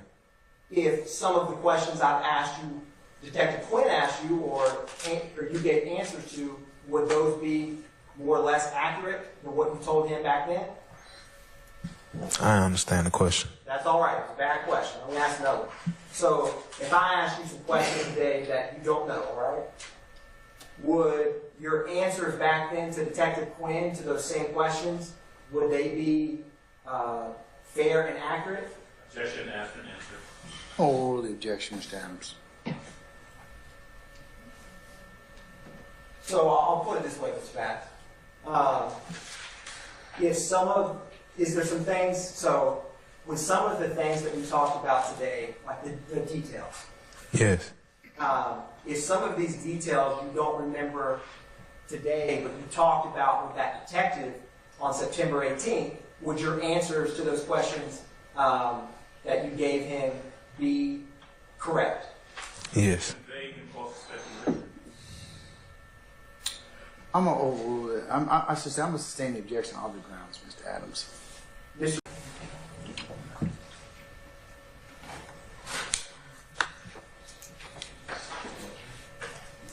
Good afternoon, Mr. Pass. Good afternoon. All right, my name is Keith Adams, sir. You and I have not had the pleasure of talking before, is that correct? We've not met before. No, sir. Okay. I want to ask you a couple questions about what you just testified to. Yes. And this was 2013, so a little bit over 10 years ago, is that right? I'm not sure when it was, but I guess y'all keep the records. This. Okay. It was a long time ago. Yes. All right. All right, so the day that this happened, you were living at Summerdale Commons apartment, true? Correct. All right. You were leaving the apartment on that day, and in fact, you did leave the apartment, didn't you? Yes. You and Mr. Dotson were in a vehicle. Yes, sir. You all left the location, true? Yes. And then you came back to Summerdale Commons apartments, right? Yes. All right. When you get back to the apartment complex, you are in the passenger side of the car, right? Yes. Mr. Dotson is on the driver's side, right? Correct. It is just the two of you in that vehicle at that time, right? Correct. All right. Now, did you and was the car parked when all of this happened? The car was parked. Okay. So, am I correct then that Mr. Dotson had pulled the car into a parking space? Correct. All right. And at some point, after the car is parked, you and Mr. Dotson, you sat in the car, listened to some music for a little while, right? Yes. And then you heard, or you recognized that there was someone coming up to the car door. No, they didn't come to the car door. Okay? They were coming towards the car. Is that right? Mr. Dotson was already out the car. They approached him. Okay. So Mr. Dotson gets out of the car, right? Yes. Are you still in the car at that time, or did you also get out? I was getting out at that time. You were what now? I was getting out at that time. Okay. Someone comes up and says something to the effect of, "Dirty Red, you already know what it is," right? You know what time it is. You know what time it is. Yes. Right? You heard that. Yes. And the next thing you heard was a gunshot go off. Yes. All right? The person who came up and said, "Dirty Red," and that was in fact Derek Dotson's nickname, right? Dirty Red. Yes. So the person called him by his nickname, right? True? Correct. All right. And so at that point, you heard, you saw this person, and the person was an African-American male, a black man, right? Yes, sir. I know you asked earlier about the description. Did you say you don't recall telling the detective that the person had like a short afro? Yes, I don't recall. Okay. The person was not that tall though, right? It's kind of, I can't really remember. I don't know. Okay. I wasn't that close to the person. Okay. You were on the other side of the car. Yes. All right. You heard a shot go off. One shot, right? Yes, one shot. The shot is, did you see the person shoot in the direction of Derek Dotson's feet? Yes, I did. Okay. Now, so if the car is right here, all right, you're on the passenger side of the car, correct? Yes. Derek Dotson is on the driver's side of the car, right? He was in front of the car, on the driver's side of the car. He, like you just getting out of the car and walk straight. He was walking straight from the door. Like if this is the car right here, he's like up here near the front of the car on the driver's side. Yes. Okay. The person then comes and you hear the shot, right? I heard the shot. Right. Shot at his feet, and Mr. Dotson takes off in what direction? He didn't take off immediately. He said, "You tripping, man? What going on?" You know, like that. And like trying to figure out is maybe somebody trying to, you know, have a bad day or something, you know, maybe, you know. And then he was like, "You know what time it is?" And that's when I told him to run. You told him to run. I said, "Run." Right. And Did you run? he took out running, and I took out running. We both were left in different directions. Okay. You ran towards the front of the apartment complex, right? Correct. Towards the gate. Yes. Mr. Dotson ran in the opposite direction, correct? Yes. The person with the gun ran where? After Mr. Dotson? I don't know. You don't know? No. You didn't see where that person went? No, I didn't. Okay. But, and you're not looking because you're running towards the front of the apartment complex at that point, aren't you? Yes. Okay. You don't know where the gunman went, and you don't know where Mr. Dotson went. Is that true? No, I don't know. Okay. You didn't see the gunman, the person with the gun, do anything after that, right? No, I didn't. So you're not in a position to tell this jury, I saw him go in this direction or that. You can't tell, you don't know what he did. Who, the gunman? Yes. No, I don't know what the gunman did. I was running. Right. I know some shots was coming at me, though. While I was running, I was still going. All right. When you start running, then you hear some other gunshots, don't you? Yeah, I was gone, man. So and I need you to estimate for me, right? Okay. From the time you take off running, right, to the time you hear some more gunshots, how much time has passed? I say count seconds, about 30 seconds. Okay. Maybe a little less. Okay. So, sounds like pretty close in time. Yeah. Okay. You're running, you hear some gunshots. Do you hear any more gunshots after that second series of shots? I don't recall. Okay. When you ran out the front gate, now, well, actually, before we get there, although this guy with the gun came up and said, Dirty Red, you already know what time it is. You didn't see him take anything from Mr. Dotson, did you? He dropped the money on the ground. What money was dropped on the ground? Mr. Dotson, he dropped some money on the ground. Because we were coming back from paying bills and running errands and stuff, you know. And he had cash on him. I had gave him my portion of my rent. He had cash on him. And I was just telling him we need to go to the bank and stuff, but we were getting lunch, you know. And we were going to do it. But that's what happened soon we got out the car. And I was really upset. So your testimony is that at some point after the gunman walks up, Derek Dotson drops some cash on the ground. No, after the gunman shot at the ground, he dropped the money on the ground he had in his pocket. He said, you can have it. Like, he didn't say you can have it, but he threw it out of his pocket like, you know, you can have it, you know. Okay. He just dropped it on the ground. And then I told him to run. And I looked around and tried to see, make sure nobody else was coming, make sure I'm in the clear. And I took off running, and he took off running. Both of us left different directions. And you saw the gunman, the guy with the gun, pick up the money that was on the ground? I didn't see him pick it up. I was already gone. Okay. All right. I want to jump ahead a little bit, because remember talking to a detective at some point after that, right? Correct. You remember the detective actually came to the apartment complex and was talking to you outside, right? Yes. All right. You remember telling that detective that there wasn't any money taken or you didn't see any money taken? I don't recall telling him that. Okay. But you certainly did talk to the detective and told him everything that you remembered on that day, right? Correct. And it was, let me see. If this happened on the 13th of September, it was about 5 days later on the 18th when the detective showed up to the apartment complex and spoke to you. Does that sound about right? I guess it's about in the same range. Couple days? Yeah. Okay. Now today, your recollection is that Dirty Red dropped some money and you didn't see the gunman pick it up, but you saw money drop, right? Yes. Now, I want you to think real hard.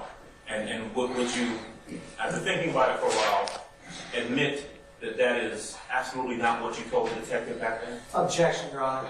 Basis. It's argumentative to a point even for cross. What's impeachment? I'm over the objection. You can answer it. Want to ask it again? Yes, please. Okay. After thinking about it, right now, are you willing to admit that this whole thing about dropping money on the ground, you didn't tell the detective anything about that, did you? Objection, Your Honor. Basis. Willing to admit he's testifying? I sustain the objection. I don't remember. Do you know if the detective was recording your statement? Yes, I do remember. Was he? Yes. Okay.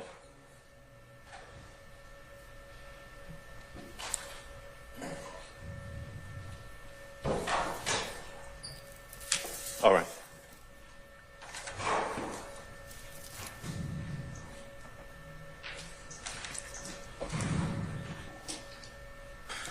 Did I hear you say that you don't really have a good recollection of what the person was wearing that day, do you? No, sir. Okay, you don't remember a red shirt? No, sir. Afro? No, sir.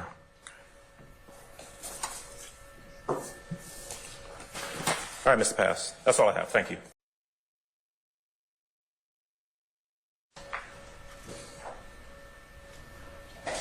No further questions from the state. Thank you, Detective Day. Cross.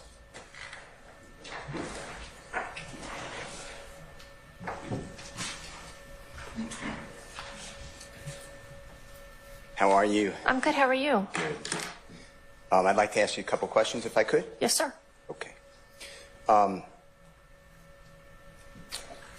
It is my understanding back in 2013, September 11th, that you came out to this scene that you've been talking about and educating the jury as a person who was going to either direct or take charge of memorializing or photographing and sketching the crime scene. Is that fair to say? Yes, sir.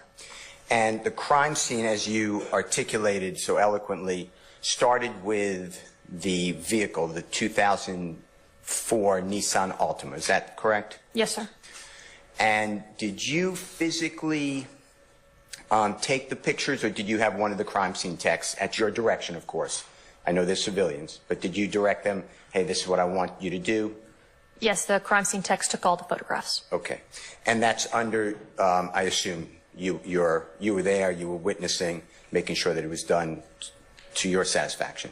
Yes, sir. Okay. When something unexpected happens, you may get confused, you may not see what you see, or you may see it perfectly. It depends on the person. Is that fair to say? Objection, Your Honor. Vague. That's the same question. Okay. When you take statements from a witness or a potential witness, sometimes that witness, although trying to give you the best information they can, sometimes their recollection may not be the same as a recollection for other people. Is that fair to say? Objection, Your Honor. Compound question. That wasn't compound. I'll sustain. You can rephrase, Mr. Steele. Have you ever interviewed a witness where they said something in contradiction or conflict with, let's say, another witness? Yes. Okay. And that doesn't mean that the witness is lying. Like, when I say lying, I mean intentionally fabricating. The witness may just have a different perception. Is that fair to say? Objection, Your Honor. I'll rule the objection. Yes. And therefore, somebody in your position who has dedicated themselves to understanding, learning, and then teaching, you want to get as much information as possible from all sources to ensure, as best you can, that all information can one day be delivered potentially to a jury. Is that fair to say? Yes, sir.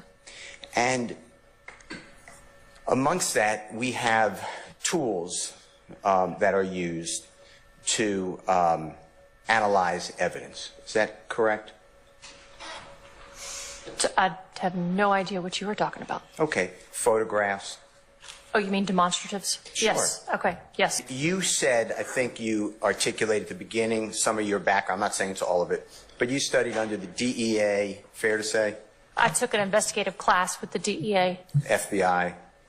Took a street survival investigative class with the FBI. GBI. Investigative class with the GBI. And you're with APD. Yes, sir. And APD, for the ladies and gentlemen jury, they probably know, but Atlanta Police Department. Yes, sir. Okay. And when you're processing a crime scene, you are potentially collecting evidence, or hopefully collecting evidence. Is that fair to say? Yes, sir. And the reason we do that, or you do that, is so you can bring to life to the jury, for the court, for the prosecutors, for the lawyers, for the witnesses who weren't there, you could bring what you saw or what you memorialized. Fair to say? Yes. Okay. Now, you said the motto, I think I got this right, but the motto is of the Atlanta Police Department, something to the I never said it was the motto of the Atlanta Police Department. Okay, well, I'm glad you said that. Your motto is, we'd rather have the information and not need it than not have it. That's not what I said. What did you say? I said we'd rather have it, not need it, than need it and not have it. Okay, I apologize for misquoting you. And the point that you made is, if we are more inclusive with our information, the better the results could be later, potentially. No. What did you mean by it? That we take every piece. I was talking about crime scene specifically. we try to take as much evidence as we can from the scene. Whether or not it turns out to be evidence or not, at least we had it and we can determine later on, or the lead detective can determine later on if it's of evidentiary value. I didn't know much information going into the scene. I was just asked to come and process the scene. Understood, and thank you for clarifying that. Now, does that include taking witness statements? Do you ever take a witness statement on a recording? Yes, but on this day, I do not take any witness statements. My sole objective was to process the crime scene. Understood. But in general, have you taken witness statements on a recording? That are recorded? Yes. Absolutely. Have you done it where you have the witness write out a statement, then verify that's what they said and they sign it? Oh, I haven't done that in probably over 12 years. Okay. Recording's the way to go? Yes. Okay. Have you ever been in a position where you took a statement from a witness, you recorded it, and then you decided you're going to delete it and not send it over to anyone? No. That would be wrong? Yes. Tell the jurors why that would be wrong. Because that's evidence. You're deleting evidence. It doesn't matter if that evidence showed that it meant nothing, but it was a part of your investigative file. If it is it a crime to delete evidence? I'm sure it is, yes. Called obstruction of justice? Amongst other things. Tampering with evidence? And probably oath of office. Violation of oath of a police officer's office if an officer did that? Yes, sir. Okay. All right. I want to ask you. State first last name for recording. Okay. Summer R. Benton, S-U-M-M-E-R. R is my middle initial. Benton, B as in boy, E-N, T as in Tom, O-N. Good afternoon, Detective Benton. Good afternoon. Where are you currently employed? City of Atlanta Police Department Homicide Unit. And how long have you been with the City of Atlanta? Over 22 years. How long have you been in the homicide unit? Almost 15 years. Green, or we can go old school, we have a wooden pointer. Your preference. Did you just say a wooden pointer? That's correct. It's on that chalkboard right there. I'm good. Okay, so tap that bottom left of the screen, and it should come up. Mm-hmm. And if you need any help, let me know. So this right here is Old Hateville Road. So I believe it was 2745 Old Hateville Road was the location that we were called out on. And that's what this location is, plus the parking areas around it. It's the Cleveland Coin Laundry, which is right here, is the name that I put. I always put it in the top left-hand corner, or try to. And this, of course, is where the majority of our crime scene was focused on. And this is an aerial view. So if you were looking at something from above, straight down, that's how we're seeing the crime scene drawing. And Detective Benton, that rectangle with a triangle in the very back, right underneath the time on this, what is that depict? A vehicle. That's Georgia Tag Baker Mary Queen 5886, and that's the vehicle that most of the evidence was around. And what is the vehicle behind it? The vehicle behind it is a patrol vehicle. Now, I want to walk through these items and kind of rotate between the crime scene sketch and the photographs. Mm-hmm. I'm going to pause. How do you decide what is placard number 1? Okay, so I'm extremely particular about my crime scene. So when I was asked to take control of this crime scene, I try to put whatever's the beginning of the crime scene, which is the center of the crime scene. And this particular crime scene, it was this vehicle. So we evidence marker, the vehicle is actually evidence marker 1.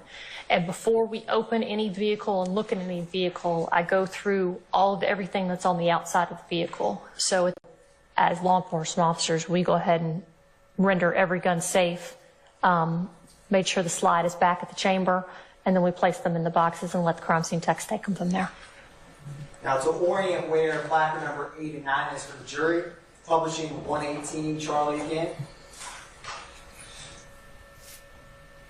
Where was the money and blood in placard 8 and 9 in this crime scene sketch? On the back right side, passenger side of the vehicle. I'm now, Detective Benton, going to publish 107 Charlie. Were there any rounds in this magazine? Yes. No further questions from the state. Thank you, Detective Day. Cross. Into the car. Do you see that item that looks like there's, it's, I'm going to say black in color or dark in color? Yes. And do you know what that item is? No. Okay. Is it inside the car? And if you can't tell, just say. It is inside the car, yes. All right.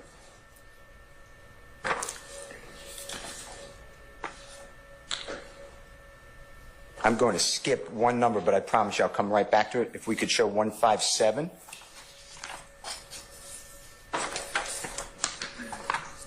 Do you see what has been marked and entered into evidence as Mr. Williams number 157? Yes. And this is the rear seat of the car, right? That's correct. And you didn't put any items there. You wouldn't let anyone do that. Correct. That would be totally inappropriate, right? That's correct. That would be tampering with evidence, tampering with a crime scene, right? Absolutely. So here, in the passenger rear, there is items, correct? Yes. And let's just go through some of these items, if that's okay with you. On the ground, it looks like to me, and we're going to show other pictures, but on the floor, well, I guess the floorboard, do you see what's called, it says it looks like the insignia for Burger King. Do you see something like that? Yes. Okay. And do you see in front of it or next to it, I guess, what later is found to be a cell phone? Yes. And do you see underneath that item is what was found later to be a cell phone? Do you see that? Yes. Would you do me a favor and just, for the ladies and gentlemen jury, just circle and go in order and just tell them what you're looking at. First the Burger King, second cell phone, third cell phone, or first cell phone, second cell phone. Burger King. Cell phone. And I believe the other cell phone is over there somewhere. What is closest, if you don't mind, to us, the way Mr. Kokomo blew it up on the floorboard? You see that item? I'm not real 100% sure what that is. Okay. Let's just Based off talk this about. photo. That's fine. Let's just talk about, first of all, that what I'm calling a Burger King item. Okay. You can leave those up there if you don't mind. Sorry. It's fine. Just on Mr. Williams number 157, just point to or circle or something the Burger King item again, if you don't mind. On the screen. Oh, what did you need me to do? I'm sorry. That's fine. Just what you did before. Just point to or circle the Burger King item. I want to talk about that for a minute. Okay. Okay. Do you know what type of texture, what type of compound that item is? Objection, Your Honor. This is speculation on the texture of a Burger King cup sitting in the back of this car 10 years ago. What it's made of. I'll let you agree. Do you know what that item is made of? And I don't need compounds, just is it paper, is it plastic, do you know? Looks like styrofoam. Okay, styrofoam. Now, do you know whether styrofoam holds, let's say, you know what DNA is? Yeah. Okay. Yeah, I'm very well aware of DNA. Just don't go into everything unless you need Okay. to. Just tell the ladies and gentlemen jury what is DNA and how does it use to police business that you do? What type of DNA would you like for me to talk about? Let's start with touch DNA. Touch DNA is fairly new in the DNA world. Anything you touch nowadays, I can get DNA from. Everybody leaves epithelial cells behind. So that pencil that you guys are writing with, or that paper that you guys are writing with, or touching the side of a chair, you're going to leave behind part of your skin cells. We can come back and do touch DNA. Now, once it gets to the lab, that's another story, because it's going to depend on how many alleles they have, as to whether they can get a full STR genetic profile, if they need to go through mitochondrial DNA or YSTR DNA. It just depends. I would possibly get it from styrofoam. I've never actually swabbed styrofoam before. That would be a question for probably a DNA expert. However, I would think possibly prints. It also depends on, because styrofoam, the condensation on the outside of a styrofoam cup is pretty bad. and that can contaminate or get rid of DNA, and also can contaminate prints. Yeah, it's dead center. Do you see it? Mm-hmm. It's dead center. Can you do like, you know, the line?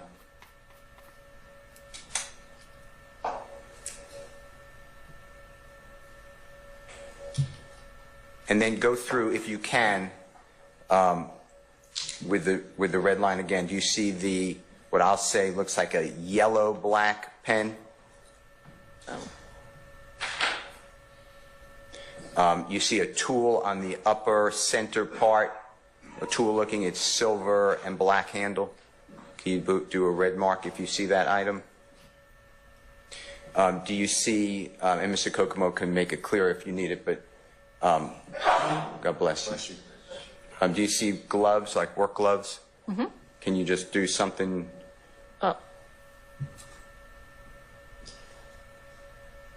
Okay. And do you see like what I'll call some sort of strap? Do you see that item? I'm assuming you're talking about this black. Yeah. Do you know what that is? No. Okay. And then do you see the red? You already said that there were no shell casings found in that car when you took the photographs that you noticed, right? No, that's not what I said.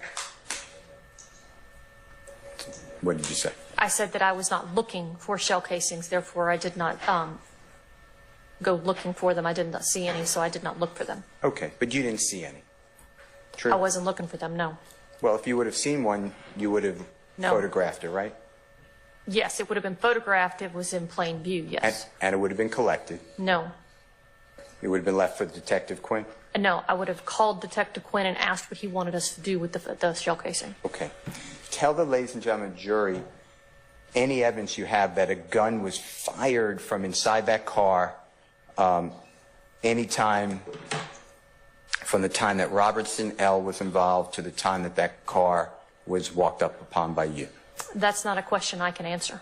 Do you have any evidence that a firearm was... That's literally not a question I can answer. The only thing I can answer is how I processed that scene and the firearms that I took. I cannot tell you if there was any evidence inside that car to suggest that a firearm was fired because I did not process that car. You said that you collect any evidence that may be important. Did you say something like that? That's not what I said. I said my job on scene was to photograph the scene, preserve what was inside, except for the firearms and the cell phones. I took those out, and that's because I was advised to. Rendered the firearms safe, handed the cell phones, I believe, over to Detective Quinn, and then anything else that was involving that car was to be processed at a later date. And the car was then to be transported after being escorted down to the annex. Thank you, Your Honor. All right. Anyone else? Anything further? No, Your Honor. All right.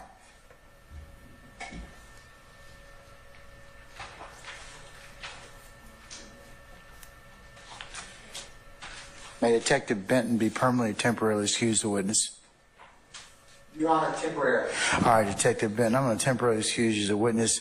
For now, you're free to go about your user dues and avocation. We'll give you plenty of head time when we need to call you back. Please don't discuss your testimony with anybody except the attorneys in this case, okay? Thank you, sir. All right, thank you, madam.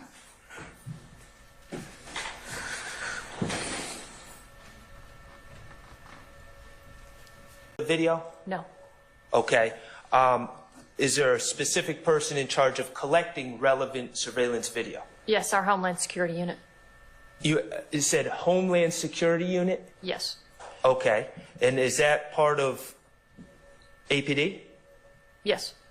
Okay, so there is a unit within APD whose primary purpose is to collect relevant surveillance video. No. Okay, explain that to me. Within our Homeland Security Unit, we have cyber investigators who are experts in collecting video surveillance or DVR systems, and because they've gone through the specific training. They do a lot of other things within the Homeland Security Unit But they're the people that we rely on when we call and we see there's video surveillance. We call them and have them come download the video surveillance or pull everything from the DVR system, unless we take the system back to them. So we have people within APD with specialized training that the lead detective can call to ensure that relevant surveillance is collected. That's or at least correct. an attempt is made to collect. That's correct. Okay. And to collect relevant surveillance, are there times where the business owner consents to the collection? Yes. Okay, and if a business owner doesn't consent, what legal mechanisms do you have to obtain relevant surveillance video? Search warrant. A search warrant. Okay, so you can, as a lead detective, you can apply for a search warrant, obtain a search warrant, and then arm the Homeland Security unit with said search warrant. If the judge proceeds and agrees that there's enough probable cause, then yes. Okay, and who's the individual that makes the decision to apply for a search warrant for surveillance video? The decision will be made solely off of either lead detective or another detective that he's working with. Okay, lead detective. Okay, let me, you said you have 15 years experience in homicide investigations. I'd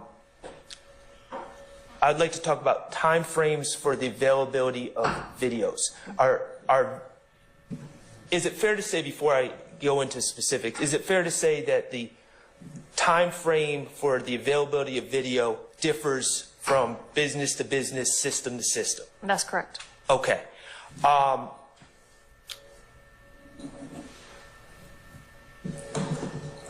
Are there,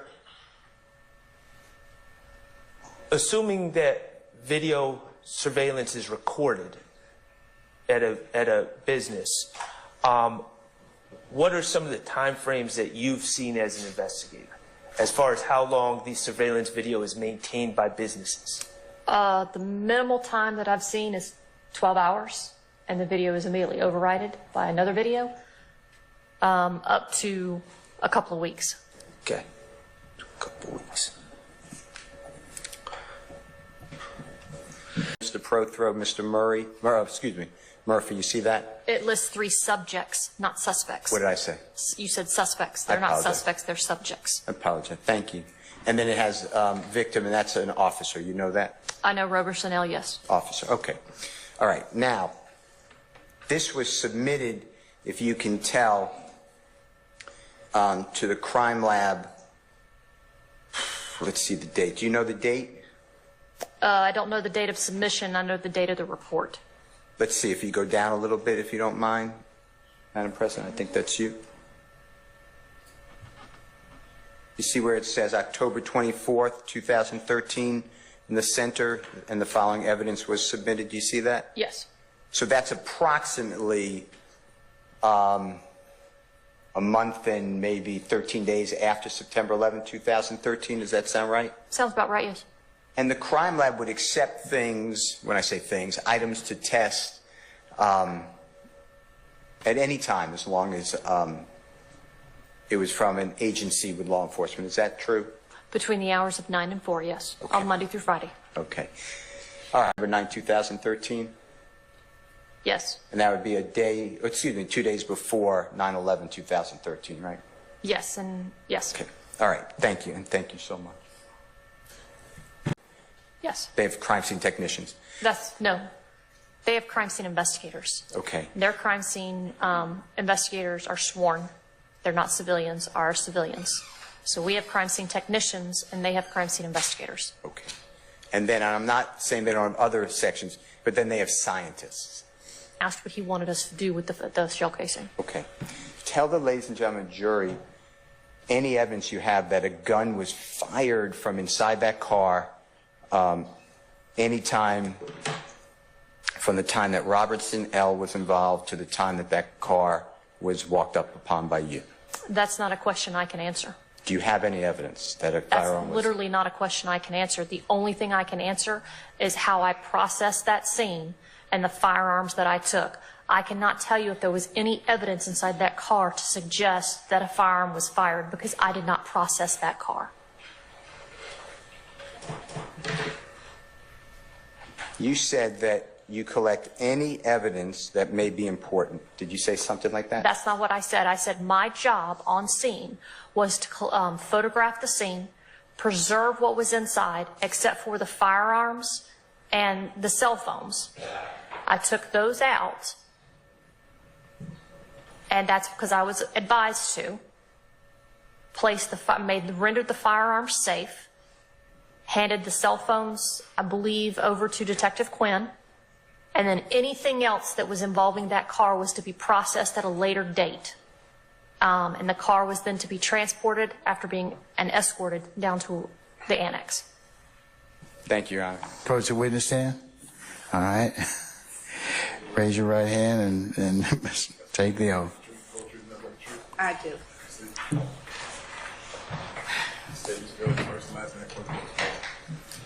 Sharon Latners, SharonLatners.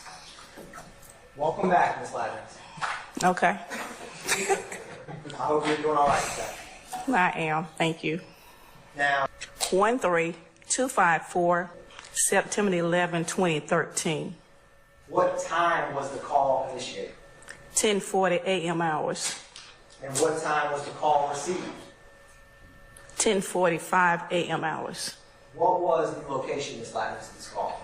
2614 Old Hateville Road, Southwest, Apartment 6, Atlanta.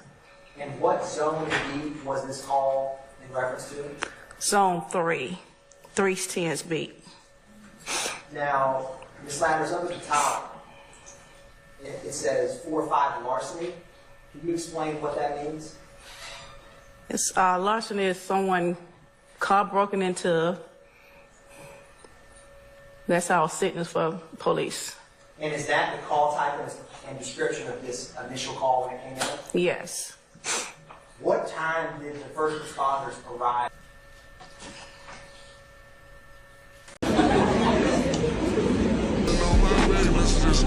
They my kids. I took off all my necklaces. Cause see the plot twist. Magnificent preferences. You can tell by the letterman. You can tell by the letterman.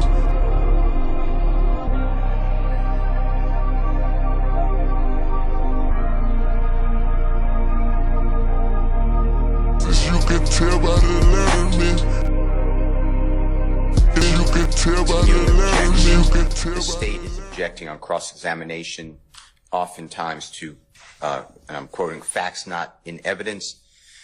I researched that. That has only been used in closing argument and a hypothetical. So these are not hypothetical. So if it's okay with the court, can we have a continuing objection to any ruling sustaining that type of objection?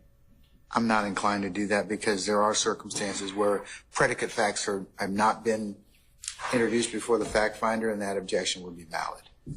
No. Why didn't you, as an officer of this court, tell me? And that's not what the point is. The point is, you as an advocate, is you should have told me. I got a problem with you now. I got a problem with you now. I would suggest you don't say any more. Now you want to have it both ways. You can't do it. Both sides have an equal responsibility under the rules. It's a professional responsibility. All right, have a seat, sir. Thank you. How fast things have changed. How fast things have changed. How fast things have changed. Now I see you running, coming for my come up. Broke out all your shackles, turned it to some armor. Used to be the judge, but now you have no honor. To die with your pride is to live with all your karma. Now you understand. Another night of crime. There's a lot of what they're talking about. All right. Anybody else have any other issues as to... Uh-oh. Fulton County has no problem coming in here and cuffing all of us, okay? Don't